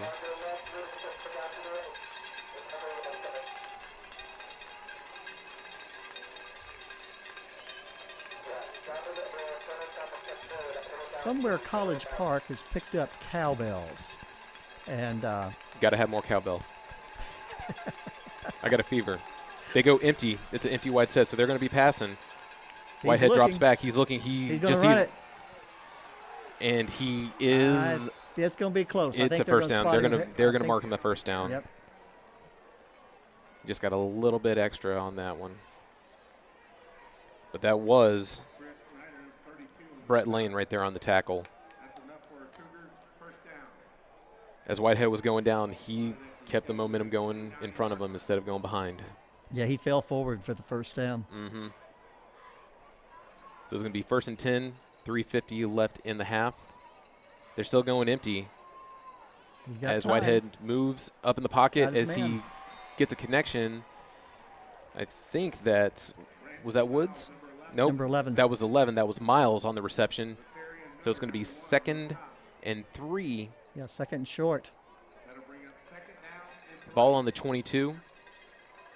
So they're just going to probably continue to go empty right now, trying to get. Well, they're going back in the pistol formation. Trips Time for right. the College Park defense to stiffen up Wait, here. they're changing the formation up a little bit. Sanders is going to be doing Wildcat. He's going to do a keeper, run up the middle. He just meets a line of Cavaliers. As forward progress is going to be stopped at the line of scrimmage for 3rd and short. We'll give Brett Lane credit for that hit there. You're going to hear his name a lot tonight. Just giving you a heads up, you're going to hear that name a lot tonight. Hear the cowbell. Are you saying Brett is often where the action is? I think so. Okay. He is a middle linebacker. Look for the ball, you look for Brett, right? Exactly. They're going to do a short little keeper, 3rd and short, and back at the line of scrimmage. He won't make it. He's going to be short. It's going to be 4th down again. So it's going to be 4th and short, 4th and 1, ball on the 20. And no doubt they will go for it. Mm-hmm. They have yet to bring the kicking team out. Clock's winding down. Yeah, they need to make the side here. Well, 15 seconds at the play clock. They're going to stick at the pistol formation. Twins right. Sanders in the backfield along with Whitehead. Here's the snap. Handoff back to Sanders up the middle as He's got it, I believe. Yeah, he gets a little bit extra. Yeah, he'll have it by a yard. That was a 3-yard carry to get the first down. As they're actually, no, it was just a 2-yard carry. But they are now in the red zone. Clock's still winding down. We're at 1:45. Yeah, they're going to have to watch the clock now. I'm sure Coach has a clock guy on the sideline, just like everybody in the pros. And remind our audience, too, we're going to cover the bands. The bands, we'll do the audio broadcast of the bands at halftime. Another handoff to Sanders as he runs in between the tackles, He net hit at the a line of wall. scrimmage. Nimitz seems kind of determined to make it smash mouth football. They're continuing to run toward the middle. And the College Park defensive front is holding their ground. And I'm sure that they're getting a little stubborn over there on the sideline because they want to put some points on the board, but this College Park defense, they're just sticking with it. They're scrappy. 2 receivers on this near side. That's where he's looking. Whitehead drops back as he throws, and that was finally targeting, trying to challenge Golden as he gets there on the coverage. So it'll be an incomplete pass. I think Quentin Woods was the intended receiver there. That'll bring up 3rd down and 8. It's going to be 3rd and 8, less than a minute left in the half. Yep, just short. It was right at Woods' feet, but Golden was diving for it, trying to get the interception because he does lead the team with interceptions.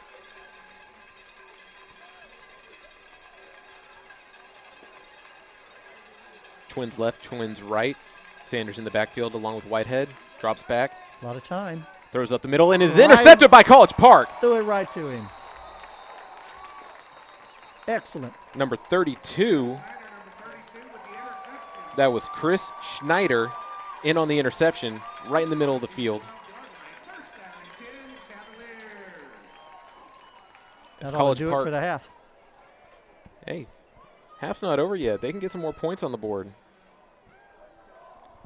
I think College Park's going to attack.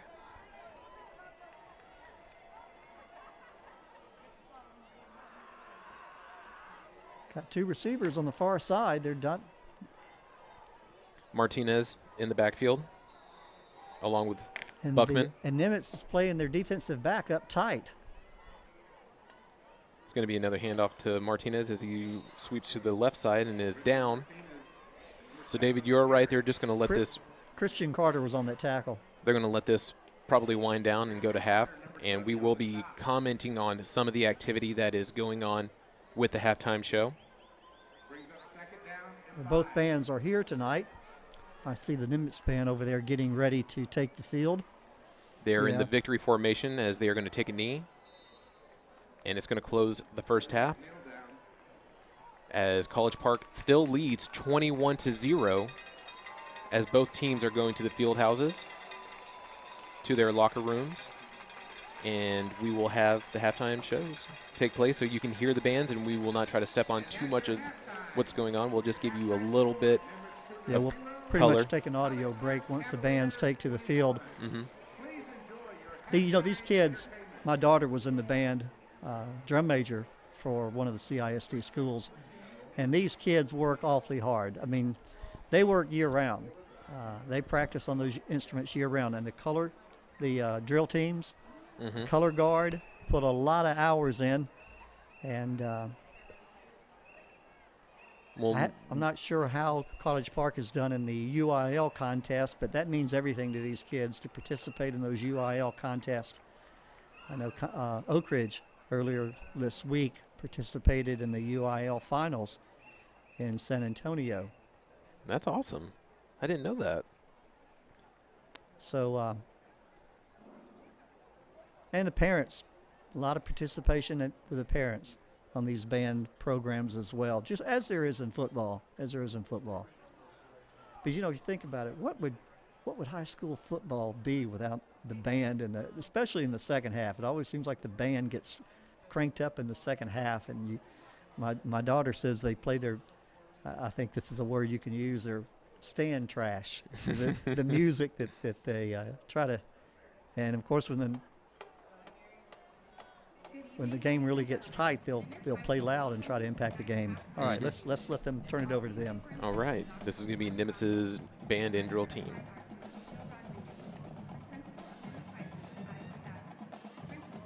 entering the field, please welcome the award-winning Starboard Angels dance team.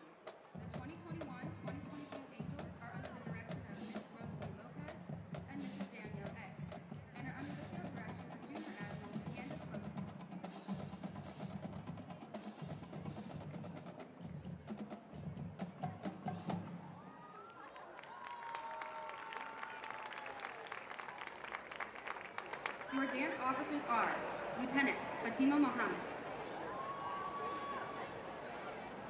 Genesis Williams, Karen Pereira, Second Captain Jordan Stonebreaker, First Captain Kimora Bowen, Admiral Candace Lopez. The social officers are President Lillian Flores, Vice President Lauren Braxton, Secretaries Felicity Carrizales and Italy Lobo. Officer of the Week, Candace Lopez. Angel of the Week, Shakayla Addison. Spirit Angel of the Week, Viviana Garza. Now sit back, relax, and enjoy the Nimitz Starboard Angels as they perform their routine to Kings and Queens.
Thank you to Keynes, Julissa Martinez, BL Realtor, Tasha LaQuinn from Society 23, and Zoe Club for sponsoring the Nimitz Starboard Angels.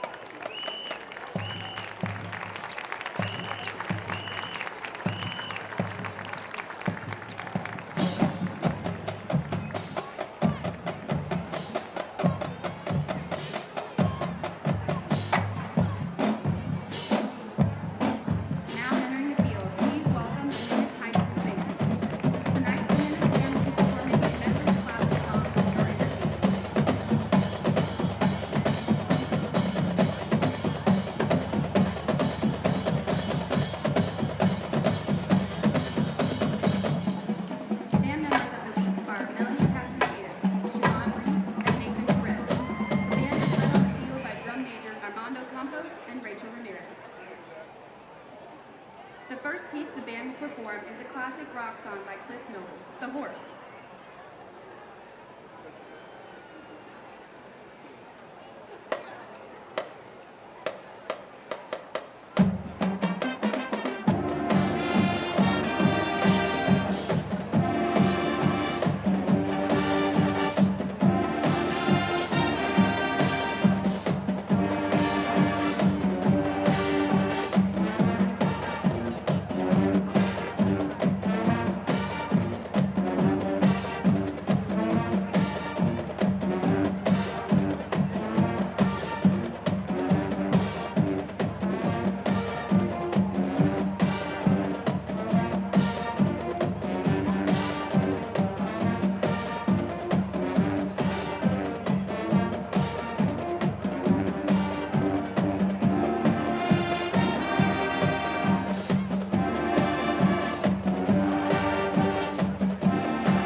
Next, the Nimitz drumline will entertain you with the cadence.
Shouted out from the movie Drumline.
The Nimitz Band is under the direction of Emilio Reyna, Gabriel Linderos, Brendan Friday, and Lamarck Berkholm.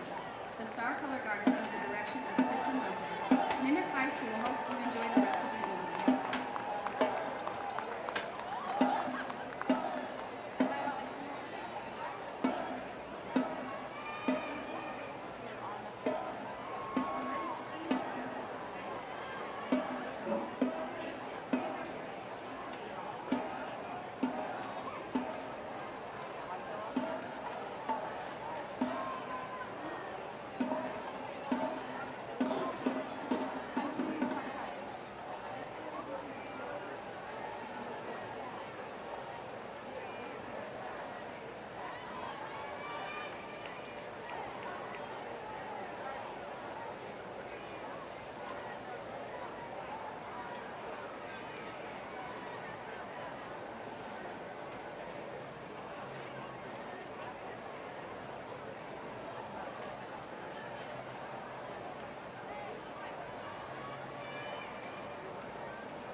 Well done by Nimitz band and drill team. They're exiting the field.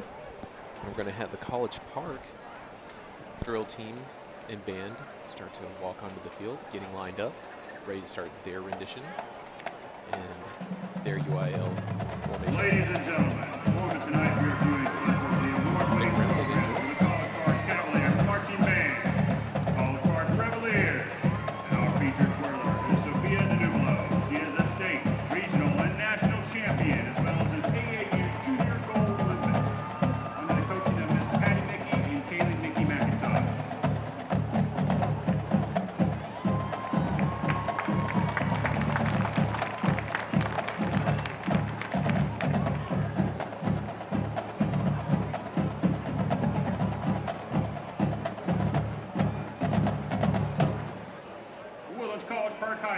proud to present the award-winning Reveliers.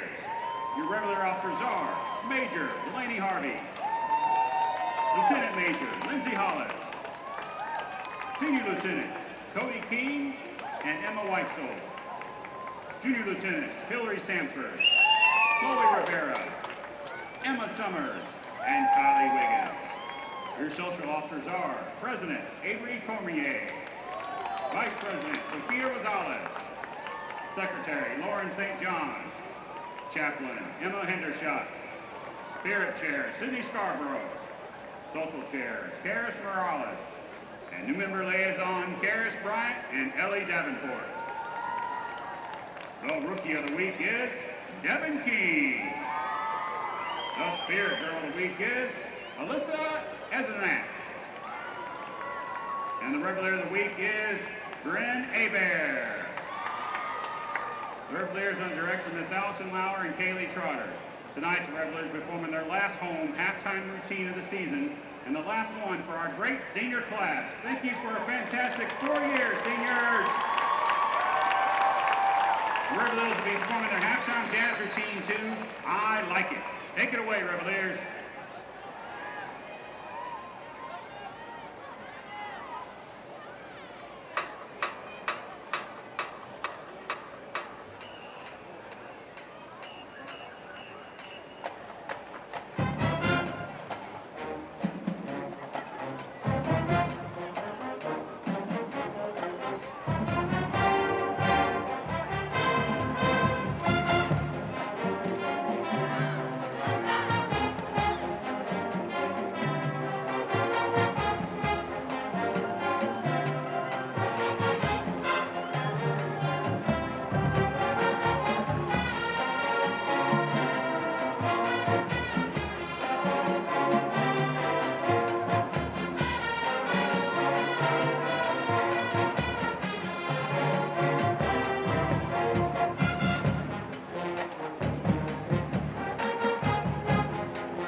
Ladies and gentlemen, now formed on the Wood Forest Stadium field is the mighty Captain Marching Band.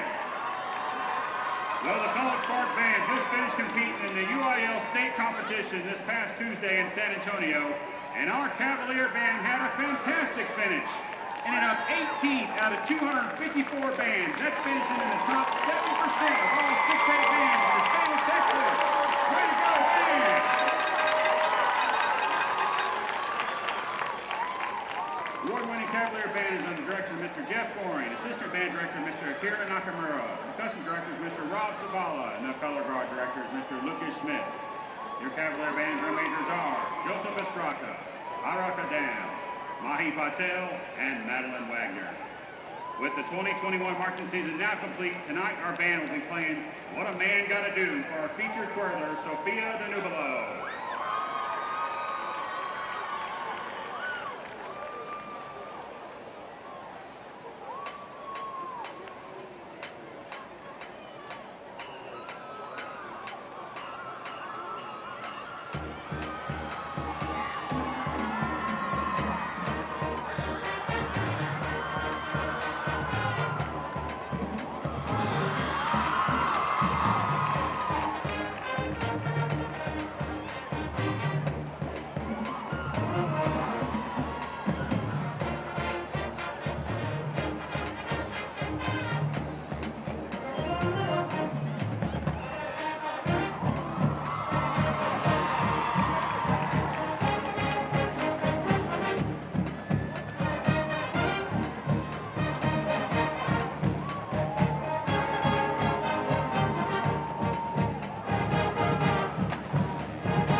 show. Get ready for a great second half and go Cavs.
All right, Jackson, we're getting ready for the teams to re-enter the field. Halftime show is over. Appreciate those kids and all the time they put in. I wish that they could have seen what was going on in midfield. There was one of the drill team members. She had like a baton that was lit up on both ends, so it was just flashing different colors, and she was just stealing the show right there for everyone to see. It was. As one of our crew mentioned, it would be great if we could have dimmed the stadium lights during that performance. Well, I know that earlier this season, the stadium lights did go out for a College Park game, and there was a huge delay, and College Park was trailing. I'm trying to remember who. I can't remember off the top of my head who they were playing. It wasn't a district game. I mean, it wasn't part of the halftime show. It wasn't part of the halftime show. It was actually going on in the game. I think they were playing Tomball, and when that happened, because College Park was trailing, momentum changed, a little downtime, the lights finally came back on. It was kind of like that Super Bowl whenever it was the Niners versus the Ravens when the lights went out in the stadium, and you're wondering who turned the lights off. What is going on? Because it happened on the home side, and obviously the results of the game turned out to favor College Park because they ended up winning that game. But don't know who accidentally flipped the switch, what happened, but we've got another 30 minutes of football yet to be played. And right now, both teams are back from the field houses as they're warming up. We're going to be 2 minutes into starting the second half, and Nimitz will be receiving. I forgot to fill y'all in on that as they were leaving the field, but Nimitz is deferred, and they're going to receive in the opening half, in the opening kick of the second half. Welcome back to the field. It's always interesting to see how the teams react after halftime, after they go into the dressing rooms, talk about the play adjustments that are needed, change their game plan. I know Nimitz probably has done that, perhaps trailing 21-0. They had a couple of deep drives into College Park territory in the first half, and then stalled when the College Park defense stiffened up. And I think there were at least a couple of turnovers on downs for the Nimitz in the first half. Well, yes, I do have the drive sheet right here. College Park, they had 5 drives in the opening half. First 3 drives in with a touchdown. Dumpy pass to Buckman. Buckman touchdown run, and then Buckman linked up Colton Rook for that long 56, and then it ended up with a punt, and then they just took a knee to end the half. Now on the Nimitz side, first drive was a turnover on downs, second drive was a punt, third drive was a turnover on downs, and then the fourth drive for them was an interception by Schneider for the College Park Cavaliers. And good game summary. Nimitz has been in College Park territory 3 times this evening out of the 4 drives, and still has yet to get any points on the board since it's still 21-0. Both teams are bringing their special teams on the field, waiting for the kickoff to take place. Nimitz will defend the north end zone for the third quarter. The flags on the goalpost are hanging limp. There is no wind out there tonight, so really doesn't matter which end of the field you're playing at the time. Wind hasn't been a factor except for one weekend this year, and I think that was the Grand Oaks. Who was Grand Oaks playing? I think they were playing Willis. I was calling that game and kind of benefited Grand Oaks more because they had that ground and pound style offense. As Parr is ready to kick it off from the 40. He's going towards the 20 as Nimitz will begin their drive as he is downed at the 29.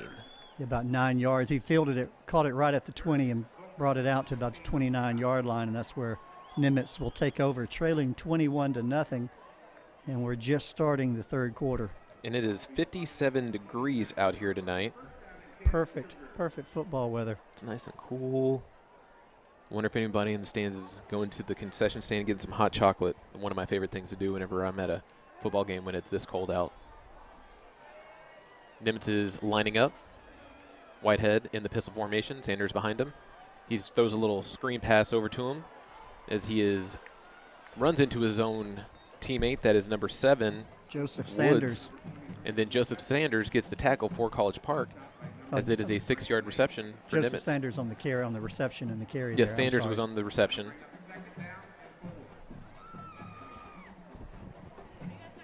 So it's going to be 2nd and 4 for Nimitz as the ball is at the 35-yard line. They're getting their play from the sideline. Tight end McCarty's in on the formation. They're going to do twins right, twins left. Pistol formation. Whitehead drops back. He's going to throw to the right sideline looking for Woods, and he is picked off. That is an interception. Yeah, he gave it to him. He had one. Throws it into double coverage. That was Andrew Powdrell who got the interception for College Park. He threw it high, and it looked more like a jump ball. And as you said, Powdrell was able to go up and bring it down. Turnover right just like that. Less than a minute into the half. Another interception by Nimitz tonight. College Park offense coming back onto the field. It looks like they're going to do a complete empty set. Going to be 5 wide receivers. Well, 5. As it's a throw to Melendenka as he gets. He got away with a little bit of a late hit there, I think. Gets 5 on that reception. It's going to be 2nd and 4. It was a 6-yard reception by Melendenka. 2nd and 4, ball on the 44. College Park's own 34. They're going from right to left, going to the north end zone. College Park is picking up right where they left off. Got that momentum in their favor. Everyone's getting set. Martinez in the sidecar as he gets the handoff as he runs to the left side. He is at the 40-yard line as he gets tackled out of bounds and gets the first down. A 25-yard gain there. All the way down to where they're going to mark it. 39-yard line. Marked him down to the Nimitz 39 as the offense is getting their play from the sideline. I see Dunphy. I see Brigman. And I see Rook. Rook is on the right side of the field. It's going to be a play fake. Buckman back. He pump fakes. He's throwing deep. He's going to find. He finds Rook, and he's in the end zone. Second time tonight. Second touchdown. Buckman to Rook. That is a 39 touchdown pass as College Park extends the lead 27-0 for the point after attempt. Great catch. Great throw. Great catch. He just got him with the pump fake to fool the defender as he sees him. Rook just in the middle of the field like that post route just gets there. Parra back to kick for the point after. Snap, hold, kick. They signal it's good. He splits the uprights. I was doing a little research. Kid doesn't miss. I was doing some research in halftime. He has a 91% success rate. I can believe it. Good leg. That's something you need in the playoffs for sure. Yes. A good strong foot can mean the difference in living to play another or winning to play another day and going home. I'm looking at the replay on the scoreboard and even fooled the cameraman with that pump fake. I told you, he had that pump fake. He fooled us. He fooled us, well, and he still got the... The offensive line did a great job of giving him time to make that throw. He had to wait for the receiver to come open. He wasn't open by a lot. He only had probably a half a step on the defender, but Buttman laid it right there in front of him where only the receiver could get it, and caught it in stride. And we're looking at 28-0 now with 9:58 left in the third quarter. And I have to say, as a pear-shaped youth who was on that offensive line, I got to give respect to those big guys just holding it down for the quarterback. That is true. You don't get a lot of recognition being on that O-line. Didn't they make a movie about that? The Blind Side? Yeah. Yeah. Sandy B. She won the Best Actress for the Academy Award that year. And I think she was even nominated for a Razzie. How dare they? She played that role well. Para going to do the kicking again here. Kicks it off. Now that's definitely a pooch kick. Right there, returned He's at the got 19. The sideline. Pretty good run back there. Yeah. Jeremy looked like he made about 25 yards on the run back there. Brought it up to, what, the 44-yard line, 43-yard line? They're down on him at the 46. So he's going to be at the 46. Good field position to start off their next drive as Nimitz makes their way back onto the field, lining up. Going to be in that pistol formation still.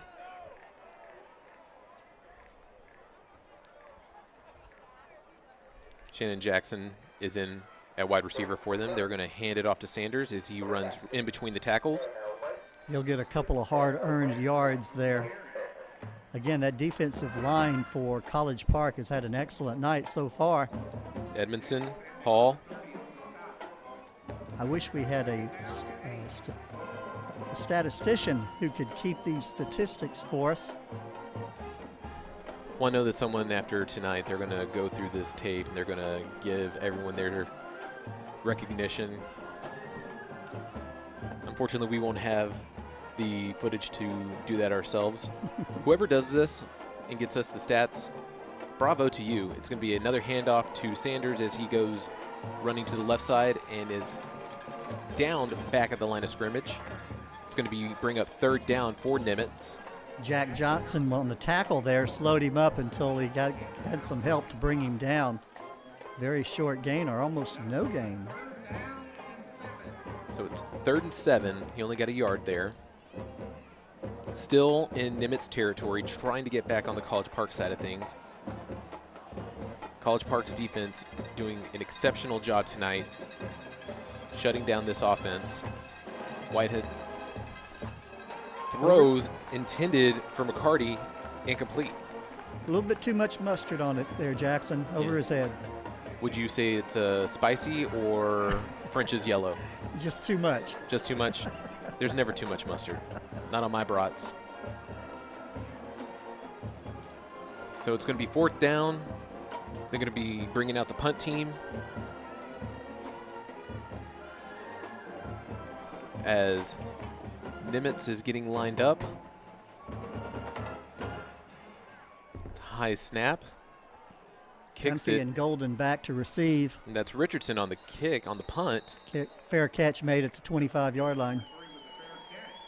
That was Golden who signaled for the fair catch. As College Park's offense comes back out. Looks like they're going to mark it right at about the 26.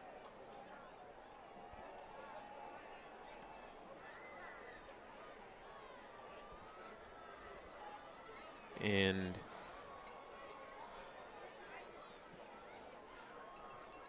see Buckman back in. Is that Dunphy in the sidecar right now to his right? I believe so. Okay. Actually, no, that is number 32. Yeah, 32, correction. That is Chris Schneider. We're waiting for the referee to get the play to resume. Buckman gets a snap. Does a pump fake. As he throws to the sideline, he's looking for Brigman as it is an incomplete pass. Good tight coverage there. by Joshua Furr for Nimitz. It was a good fake, but I think after being burned a couple of times tonight, that secondary for Nimitz didn't bite this time. Stayed with him. And actually that was, I need to correct myself, that is Hudson Voss in the backfield. That's not Schneider. Schneider is plays defense for College Park. Those jerseys are a little bunched right now. It's hard for us to read those numbers. But there's a handoff to Voss. He's going to run to the left outside, and he's not getting anywhere. He gets tackled in the backfield.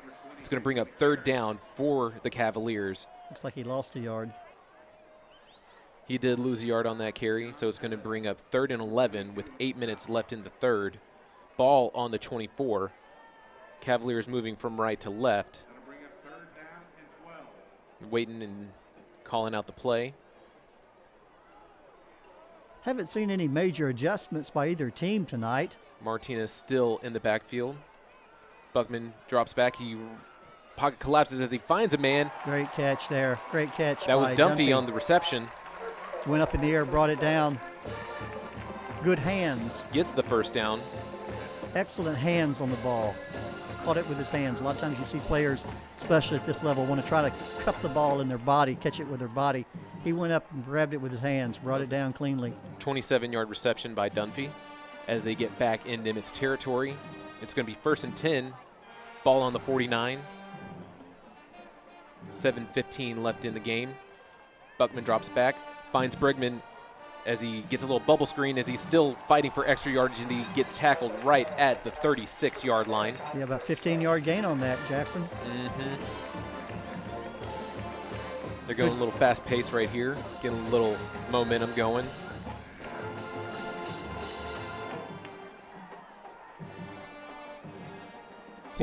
Quarter moving fast. Yep. So Rook's going to be on the right side. He's at the top, right at the 40. Around the 40. Going to be a handoff to Voss. Ooh, hit up hard the middle. at the line. He's still fighting for extra yards. He's not down yet. He just gets tackled right at the 34 for just a 2-yard gain. Bringing up 2nd down. Substitutions being made. Got another lineman change. Get some fresh legs out there. Rook, Dunphy, Meladenka. Already a 4-score game. Brigman. For College Park or for Nimitz to play catch-up. Voss still in the backfield. Buckman drops back. He throws to the left side of the field looking for Brigman. Just right through his hands. Incomplete pass. Bringing up 3rd down for the Cavaliers. Yeah, again, that was pretty hard thrown ball. Little extra zip right there. Mustard. No, I like zip. I like the tangy zip of Miracle Whip. Need to get a hot dog from the concession stand. Maybe I'm a little hungry. I apologize. They make very good ones. Team's getting set. Buckman hands it off to Voss as he's going to sweep to the left side as he is brought down behind the line of scrimmage for a 2-yard loss. Yeah, with Joshua Furr on that good open field tackle. Looks like they're keeping the offense on the field. Dunphy's coming back on. So they're going to go for it. Their first time they're going for it on 4th down tonight. I think the down marker's having some trouble over there. He can't get it. It's showing 1, 2. He can't get it to go to 4. I believe it's 4th down. 4th and 10, 5:30 left in the third. High snap. Buckman pump fakes, throws to the middle of the field for Meladenka for the incomplete pass. Too high. Corey Huff was there on the coverage for Nimitz. It's going to be a turnover on downs, their first of the evening, as Nimitz will take over at their own 36. Yeah, I think that is exactly the problem the down marker is having. He's taking it to the shed now. It won't go to 4. Jackson will have to use the scoreboard to or try to look at the number of fingers being held up by the officials to know what down it is. He went and got the mechanical one, the old standby. 1st and 10, handoff to Sanders. He's going to run as he was looking for in the middle, but he's sweeping to the left. He gets tackled right at the 45. They're going to mark him down the 46 for a Nimitz first down. So it was 11 on that carry. Nimitz lining up, still in the pistol formation. McCarty in the backfield. Sanders behind Whitehead. Looking deep. Play action, throwing up the middle. Looking, and Golden right there just threw his hands trying to pick him off. That pass was intended for Jackson. He was throwing into double coverage too. He's done that a couple times tonight. So it's going to be 2nd and 10. 4:51 left in the quarter. Nimitz is waiting to get their play as they are going to line up. Woods, Jackson, and Miles are the receivers. McCarty's going to be in the backfield along with Sanders and Whitehead. Whitehead drops back as he gets the snap. He moves up in the pocket as it collapses on him as he is finally brought down. He's at the line of scrimmage, so it will not be a sack. That is a combination tackle. Hey, guess who was in there? Brett Lane. Couldn't find anybody open. Brett Lane and Jack Johnson in on the tackle.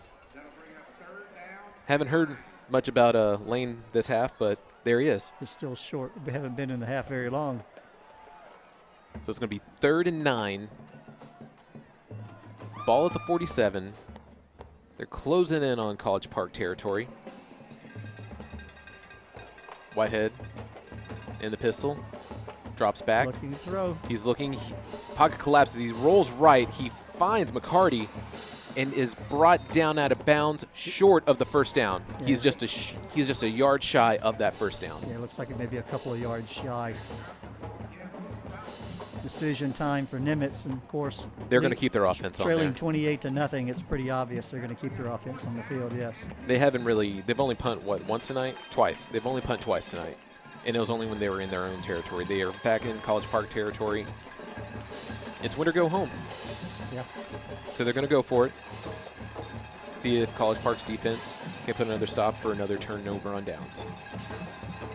Whitehead gets the snap, pitches it to Sanders as he does he get it? They're going to have to do a measurement on this one. He's just just have to bring short. the chains out for this one. That's that close. I don't know. Now they're signaling first down, College Park. Okay, that's another turnover on downs. That's the 3rd turnover on downs tonight by Nimitz. You know, I can't explain it, Jackson, but I've done a bunch of games this year, and I can't remember a single game where the officials have brought the chains out to measure. I saw one, and I think it was last week with Oak Ridge and Grand Oaks in the Battle of the Oaks. College Park's offense coming back on the field. They're going to be in an empty set, so 5 receivers.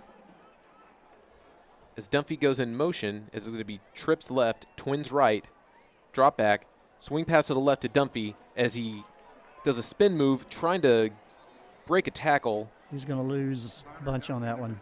Since he stopped forward progress and started to fight for extra yardage and gets tackled for even further back, that's going to bring up, what, 2nd and 8? We're going to give Corey Huff 2nd and credit 18 for that tackle. Yeah, he lost, what, about 8 yards on the carry, close to 9. Nimitz smelled that one out pretty well. Okay, it's going to be 2nd and 17. 2nd and 17. Ball on the 38 of College Park. Buckman in the backfield. Play fake to Martinez. Throws to the middle of the field. Finds again. Rook again. He's fighting for extra yards. He's at the 20, the 10, 5. Touchdown, College Park. They have got that down, don't they? That's the 3rd touchdown reception tonight. Well, those Nimitz defenders are playing. They've been playing shallow all night, Jackson. They have been playing up close all night. And College Park has taken advantage of it. Para out to kick the extra point. That was 3rd touchdown from Buckman to Rook. Just find him in the middle of the field, in between the hash marks. Snap, hold, kick. It's good. It is now 35-0 College Park with 3 minutes and 6 seconds left in the 3rd quarter. those kids carrying the Cavs flags are going to be tired before the night's over, I believe. Well, also, if they're you not look already.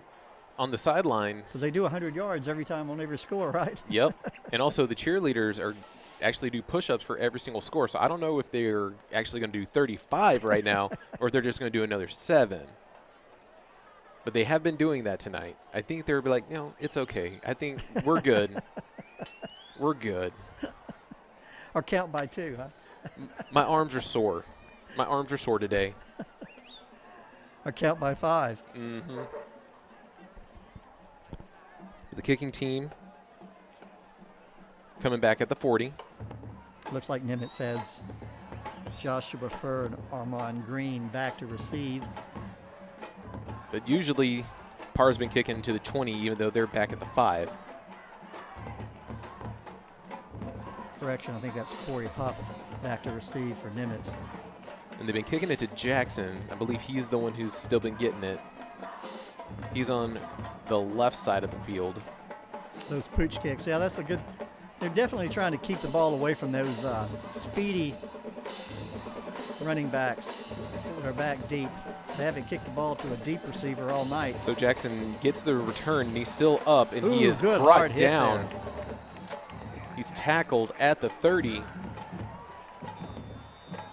That was Lamont Payne and Gavin Morgan who teamed up on that tackle to stop that return, as Nimitz will take over at the 29-yard line to start their 8th drive of the evening. I think that was Joseph Golden on that tackle. He took a hard hit there.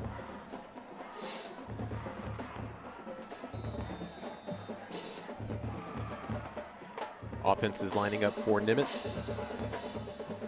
Shotgun set. Sanders in the right sidecar. Hands it off to Sanders as he runs to the left, and he almost gets to the second level, but is tackled at the 35-yard line. Yeah, that was a good tackle. He could have gone for a lot of yards if he hadn't brought him down. I believe that was number 30 that made that tackle, Daniel Sandy.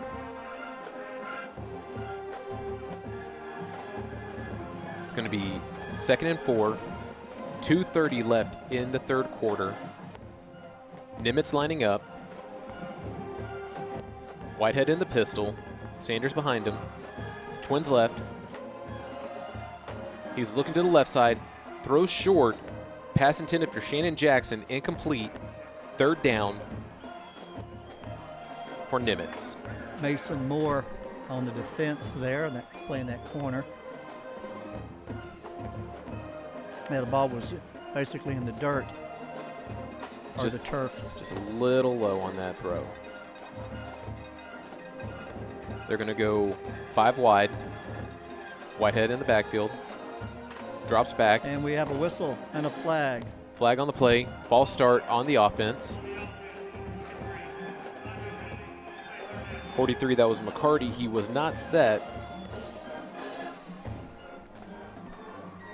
So instead of being 3rd and short, it's going to be 3rd and long. It'll be 9 yards for them to move the chains. Clock still running. Closing in 2 minutes left in the third. 5 wide. Whitehead back. Throws deep at the middle. Overthrows. Pass intended. That was Sanders. Pass intended to Sanders. 4 yards over his head. Nimitz brings up 4th their down. punting team out on the field. Yeah, you don't want to give College Park great position right here if you're going to try to go for it.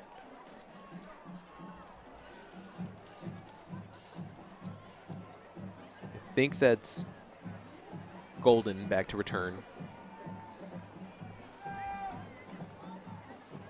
Couple of men back now. Is it Golden or Dunphy? Dunphy. It's Dunphy? Okay. I see, yeah. You're Fair right, it's catch Dunphy. called for and made at the 40-yard line. And that was Lamont Payne who signaled for the fair catch for College Park. They are going to bring out College Park, is going to bring out their offense for their 9th drive tonight.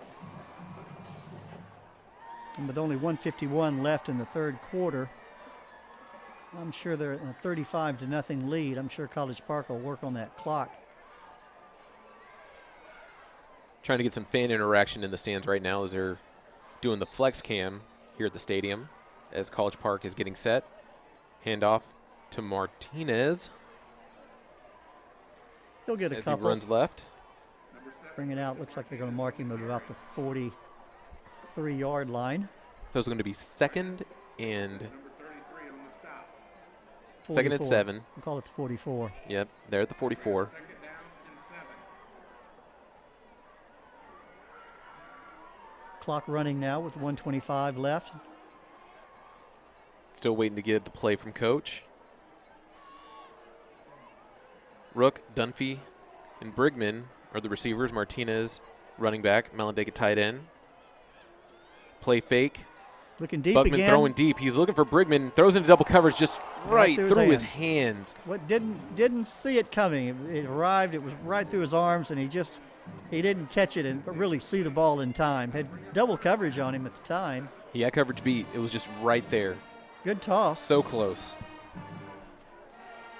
They've done that 3 times tonight, so we won't give them too much of a be too hard on them for that one. Well, they've noticed that College Park is wanting to throw the ball quite a bit tonight, and they're letting them get past them. But Well, in these playoff games, you want to keep your A game at all times because 3rd and 7. Buckman drops back. He's rolling right. He finds Malandega, just overthrows him. yeah, a little bit too much on that one. That's one he wish he could have back, I believe. Malandega, he's a tall tight end, though. Looks like they've got the LED down marker working again. Makes it easier to see from across the field, that's for sure. Well, it's 4th and 7. Minute 1 left in the 3rd. Punt team's coming back out. This is what, only the second time they've punted tonight? Second time. You are correct. Nimitz has someone to return at the 30 and the 20. Good high kick. Sanders is at the 20. It is a generous bounce for College Park as they're going to down him at the 15. About a 45-yard kick. Had a boot.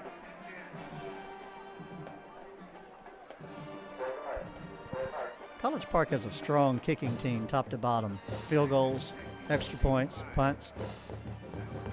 And it's Again- all para. And again, that is something that can definitely benefit you in the playoffs. They're going to continue to do this empty set, 5 wide receivers. 5 receivers because McCarty is the tight end on the field for Nimitz. Sanders in motion. It's a play fake. It's going to be a quarterback keeper as Whitehead runs up the middle. Yeah, that was a quarterback keeper by design. He gets 4 on that run. Brings up 2nd and 6. 30 seconds left in the quarter as they're going to continue with this formation. Whitehead in the backfield, gets the snap, throws it, bounces. Looked like it bounced off his knees there. Goes right off Sanders' numbers. Brett Lane. Right there, right there, Amazing, yet again. Brett Right there Lane in the on coverage. the defense. This is going to be 3rd and 6. 21 seconds left in the quarter. Back in the pistol formation. Whitehead drops back as he throws. Going deep. He's looking for number 7. It just hasn't been there for him tonight. Nope. Just Looking has for a Quentin little Woods. Frustration there on the being shown by Quentin Woods. All those throws have been 4 or 5 yards over his head. And Latarian Miller was there on the coverage. As Nimitz is going to bring the punt squad back out.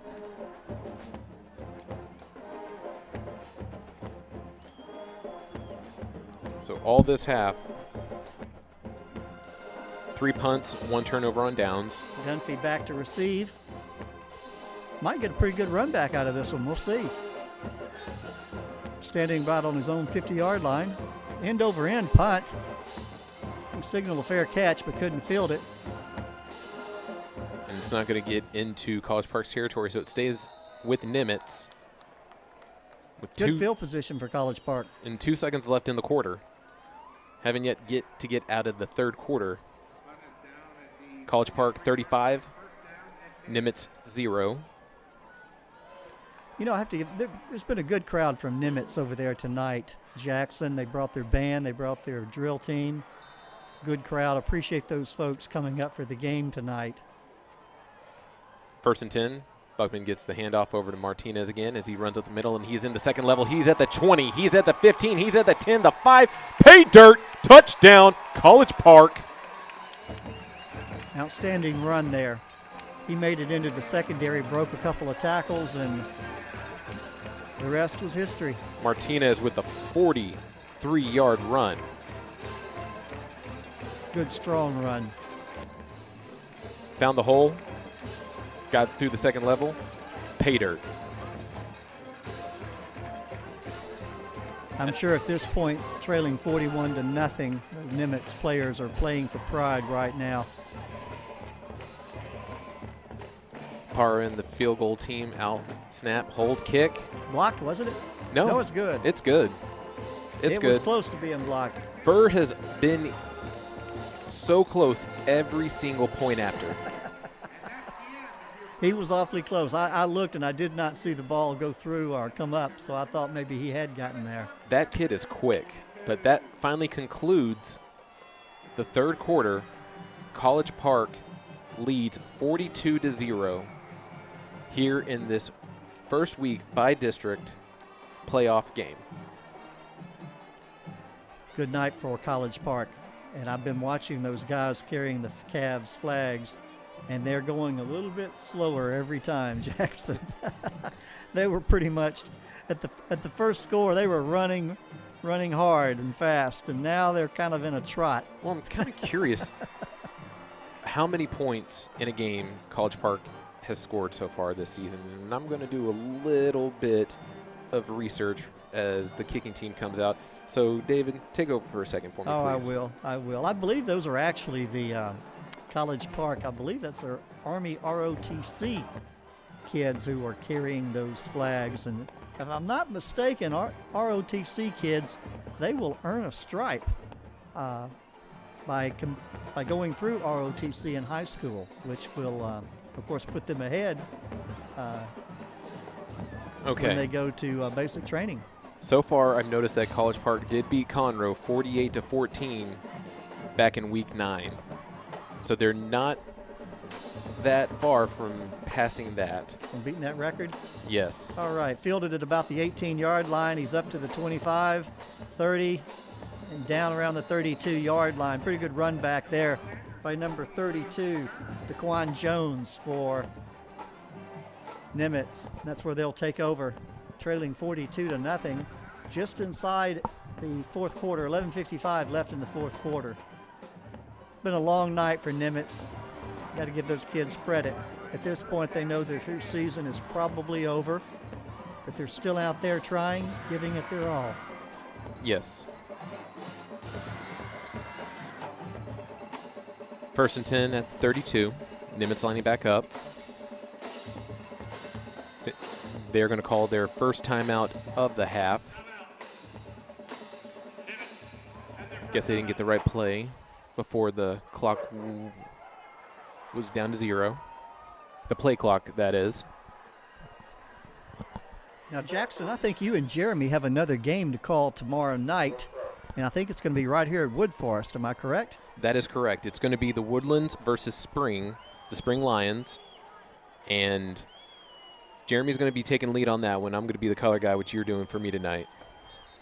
And should be a good game. Now, I think you were saying earlier the Woodlands leads that series, but Spring has pulled the upset in the past. So the Woodlands, this will be their third time to face each other. The Woodlands won in 2019. Spring won last year. So we're going to get to see the best out of 3 tomorrow night. So it'll be a perhaps a payback game for the Woodlands tomorrow night. Hope so. Want to see all of our guys succeed here in CISD. 1st and 10. Whitehead throws to the right sideline as he finds a man. A little quick out there. Didn't go anywhere. that pass was intended to Quentin Woods, as he is down for a loss of 1 yard.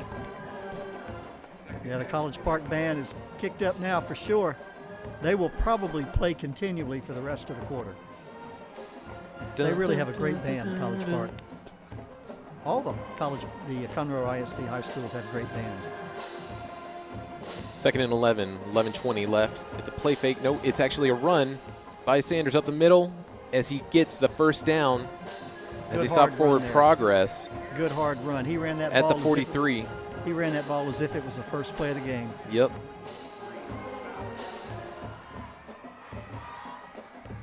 That'll move the chains. It's going to be 1st and 10. Ball at the 43. Nimitz in the pistol. Going to be another play fake. Screen to the sideline. He finds Woods. That'll keep the clock going. Yep. He gets 2 on that reception. Now, Nimitz has been taking a lot of shots down the field, but right now they're just trying to keep everything at the line of scrimmage. Well, they haven't been very successful on those long, deep passes. Nope, 2 interceptions.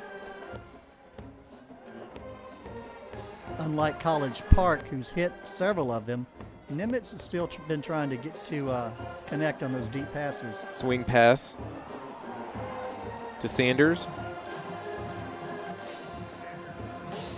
There's a little bit of back and forth right there, just a little conversation as the play concludes between a little extracurricular activity.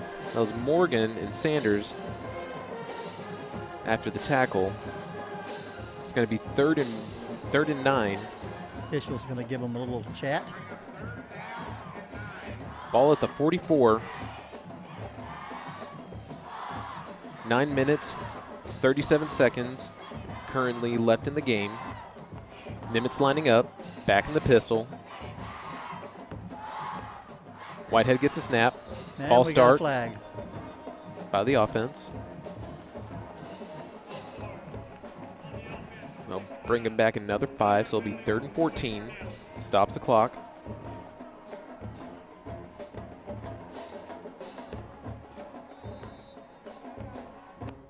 It's been an honor working with you tonight, David. It has, Jackson. This has been a new experience for both of us. I believe CISD is actually looking at perhaps or evaluating using 2 commentators for the games. Currently have a 1 commentator format. Whitehead back, he does a pump fake. He's throwing to the far sideline as it is an incomplete pass. Yeah, he came back for it, and good defense there by number 8. That was Lamont Payne. Yeah, he came back for that pass as well. Ball was a little underthrown. And Payne's going to stay on the field, back to return for College Park. It's 4th and 14, 9:01 left in the game. College Park leads 42-0. As the punt team for Nimitz is back. Here's the snap. Nice clean punt. Short kick. Goes out of bounds at the 30. They're going to mark him down at the 39. So that's where the play ends. Probably about a 29-yard kick. So that's Jeremiah Richardson, who's the punter for Nimitz. Haven't been giving him any credit tonight. I apologize to you, Jeremiah. College Park, I'm sure, is going to continue to work on that clock. And Buckman, looks like Buckman's not out this time. Dunphy's going to be taking the lead at quarterback as he hands it off to Voss up the middle. And he gets 4 on that carry.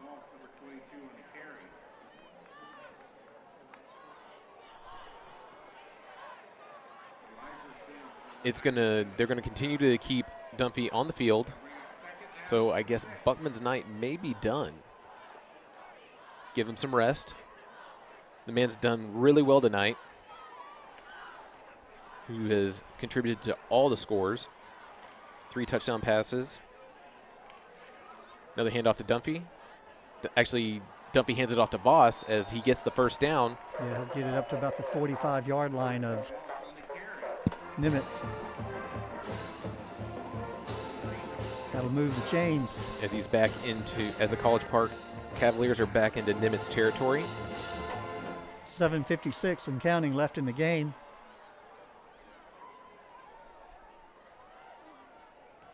Dunphy getting some time here calling the signals. It looks like they're letting him call the plays. Yep. Taking over for Buckman. Voss is in the sidecar to his right. To his left. Dunphy gets a snap, hands it off to Voss. Voss is going to sweep to the right. Good penetration there by Nimitz. Shut that one down. That's going to be a loss of 3. As he had nowhere to go, just running towards the sideline. We want to keep the clock running.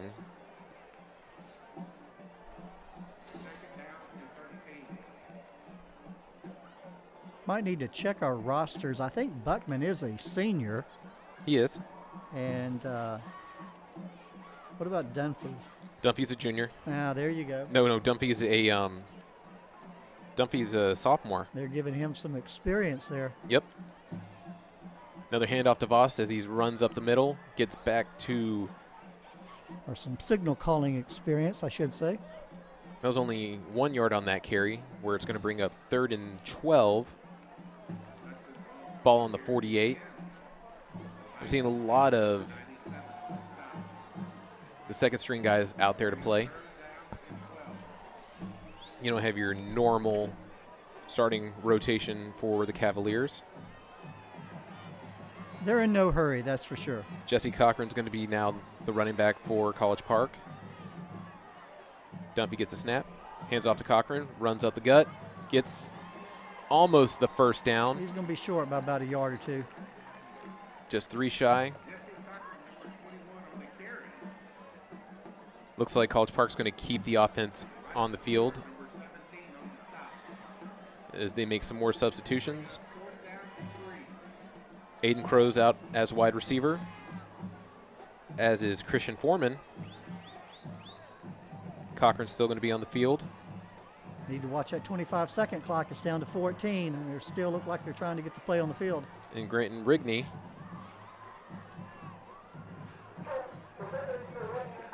Guys are getting set. They're probably going to need to call timeout. Nope, they get the play off just with 2 seconds to spare. Cochran runs right, and he gets the first down. That'll take another 2 or 3 minutes off the clock, probably. It's going to be 1st and 10 at the 34. As College Park's offense is getting their play.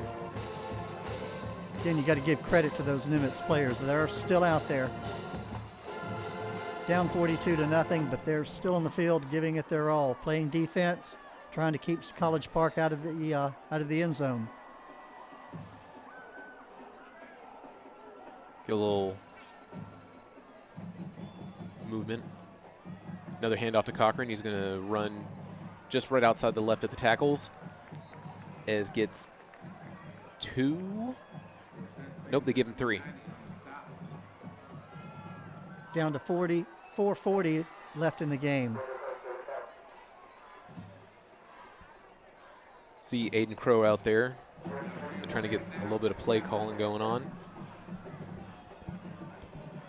Talking amongst the players at the line. Cavaliers lead 42-0. 2nd and 7. Ball at the 31.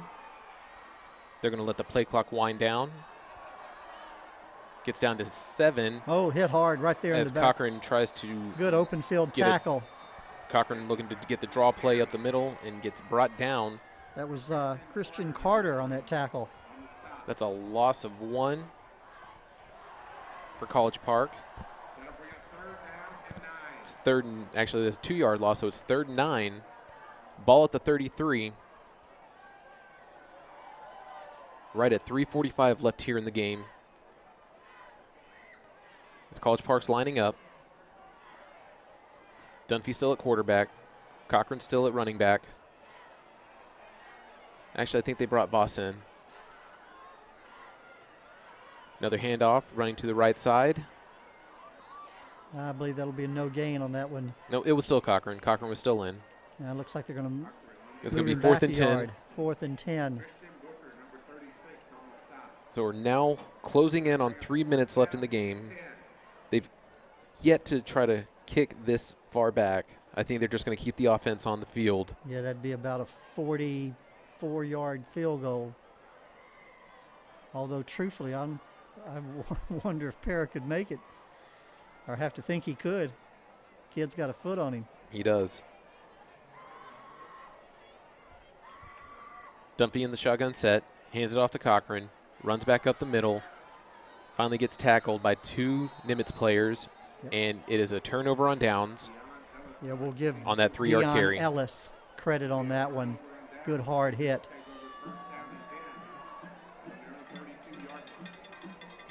Of course, for the seniors for Nimitz, this will be their final game of their high school career. So you got to give them credit.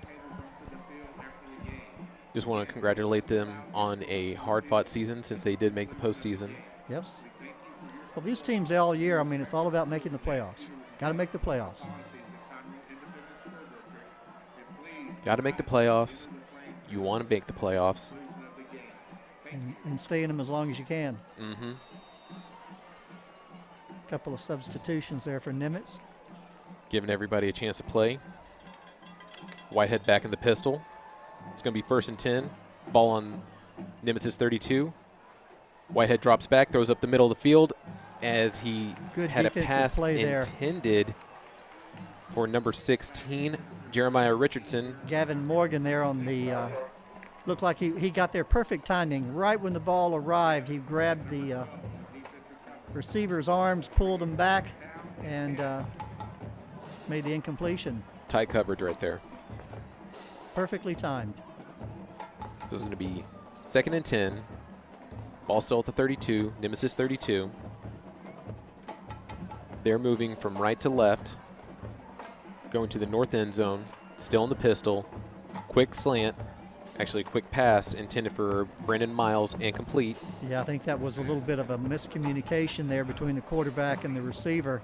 Yeah, the quarterback's looking at him like you ran it in and I was throwing it out. Ball hit the ground. Yeah. So 3rd and 10. Cavaliers lead 42-0. Nimitz on their own 32. Yeah, it's been a pleasure with you calling the game tonight, Jackson. As you know, we usually have to do these alone, so we get a chance to team up tonight. I want to wish you and Jeremy a lot of luck tomorrow night for the game between the Woodlands and Spring. So Whitehead drop back again. Had a pass to Sanders, brings up 4th down, only got a yard on that reception. Looked like it was a little screen pass. Actually, that was Hill, Briah Hill. And bringing up 4th down, they're going to bring the punt team out for Nimitz. No one's back to return for College Park. They're just going to keep everybody close to the line. Inside 2 minutes now and counting in the game. It's a fake. As he's running, that is Joshua Furr. Still on his feet. Down to about the 37-yard line of College Park. Gets the 1st down. Well, I guess because hey, you got nothing to lose. Nothing to lose, and Richardson wasn't back there to punt. I didn't catch that. Yeah. That is, that's the kind of thing that kind of keeps the team honest in the playoffs. I can promise you College Park will remember that. Yeah, especially whenever, as will teams that probably watch this game film. So Nimitz is back in College Park territory. Ball at the 39. 1st and 10. Their offense comes back out on the field. Hill's in the backfield along with Whitehead. Whitehead drops back. He throws to the right sideline. Just shy. And it's going to be pass interference. College Park defender never turned around. Just shy of Woods. Woods was the intended target.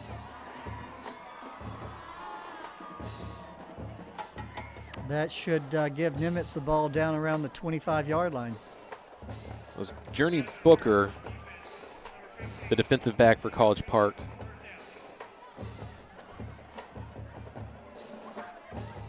So as they give them the 15 yards, it's going to put them at the 24-yard line, 1st and 10, on College Park's 24. 1:37 left. I know College Park would love to get the shutout. Of course, as a defense, you always love to get shutouts, but we'll see what happens here. Back in the pistol formation, Whitehead gets the snap. It's a low snap as he's trying to get it up in time. Finds an open man. That right there is Richardson. Jeremiah Richardson runs out of bounds. Is he going to get the first down? But there's a flag on the play late after. Journey Booker on the tackle over there on the sideline. No, there was a late flag. I don't know. It's probably going to be unnecessary roughness. I don't know who it's going to be on, but that flag was thrown viciously at the 25-yard line.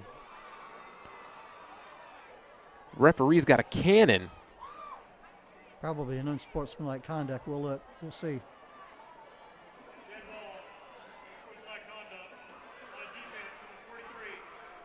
So unsportsmanlike conduct by Aaron Taylor for College Park. Going to move it.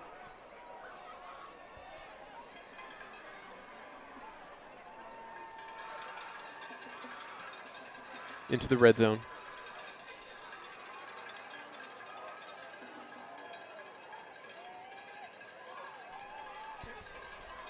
So it's going to be 1st and goal. Ball at the 6. No, ball at the 7. Whitehead drops back. Throws for the end zone. Overthrows. Incomplete. 1:04 left.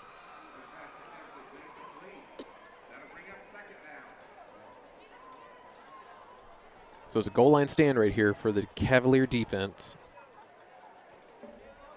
Last time it was this close, it was a turnover on downs. They were able to stop him at the goal line. And again, College Park trying desperately to keep that shutout. 42-0. A little over a minute left, 1:04. Nimitz trying to get on the board. Whitehead back as he pitches it to the running back. It's not Sanders right now. I think it's still Hill. It's still Hill. Jake Marriott on the tackle.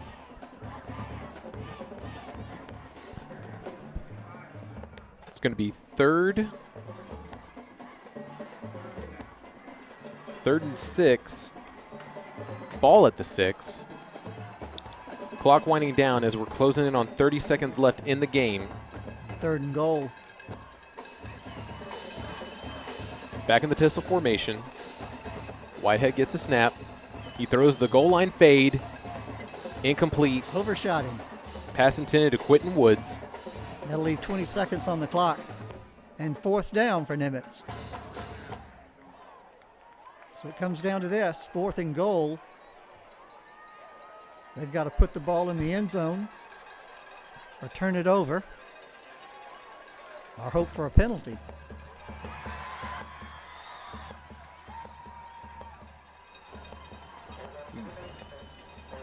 Nimitz calls for a timeout. We have a timeout for Nimitz. First timeout of this half. None of their crowd is left. Well, they probably all carpool together.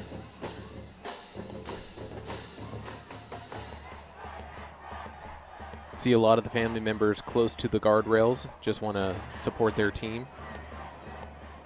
That's a good observation.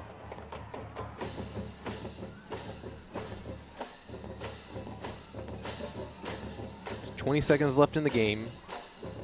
Again, recognizing those seniors for Nimitz playing their final game of their high school career. A lot of memories made in those years, no doubt. So 4th and 6. Whitehead and company comes back out to the line, lining up. This will be their last play of the game. Drops back, throws for the goal line fade. Incomplete pass. No penalty, no flag on the play. Brandon Miles was the intended receiver, was in his hands, but then pushed out by College Park. Turnover on downs. College Park will bring their offense out to close out the game. One play and we should be done here. Again, good luck to you and Jeremy tomorrow night. Jackson on that game that you're going to call here at Wood Forest Stadium. Thank you, Should David. be a good one. I hope so. Should be a good one. On the Nimitz side, I will say that Braden Whitehead will be back because he's a junior. So we'll see how well he does next season. Best of luck to Nimitz. Great season for him. And invite our audience to be back with us tomorrow night, or be back with you and Jeremy tomorrow night for that game.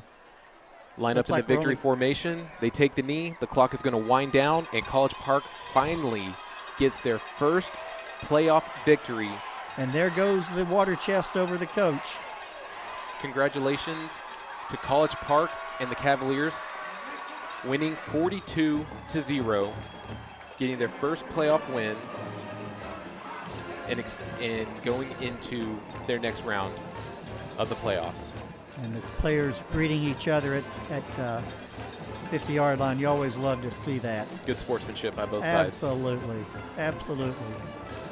One of my favorite sayings, Jackson, and I can't remember where I heard it, sports don't build character, they reveal it.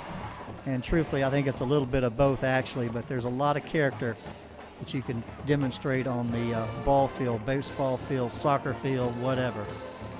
It's been a pleasure again, Jackson, calling the game with you tonight. I look forward to the next opportunity. Thank you, David. It's been a great season. It's been real. It's been fun. It's been real fun. I just want to thank everyone for tuning in tonight who stuck with us for the entirety of the game. I want to thank everyone in our production team here in the booth, everyone on the sideline that was bringing the footage to everyone here at the stadium. Congratulations to College Park. We will have more football. Once we find out what's going to happen with College Park in their next game, we might be back next week. We don't know yet for sure, but if we are, we will be doing the same exact thing, streaming just like we were tonight on the YouTube channel. If you want to be in the know, please follow us on our social media pages at CISD Sports. We post up to Facebook, Twitter, and Instagram, and that'll keep you updated. We are still here on the YouTube stream. If you are not yet subscribed, please click that red rectangle. Please click that red subscribe rectangle and the bell that's right to the right of it. It'll let you know anytime that we do go live. It'll be a complete notification to wherever you are streaming from. To everyone here at CISD, to all the players, the band, the faculty, thank you so much. We will see you next week, hopefully. Have a great night. I will be back here tomorrow night with Jeremy, calling the Woodlands game. Be safe, everyone.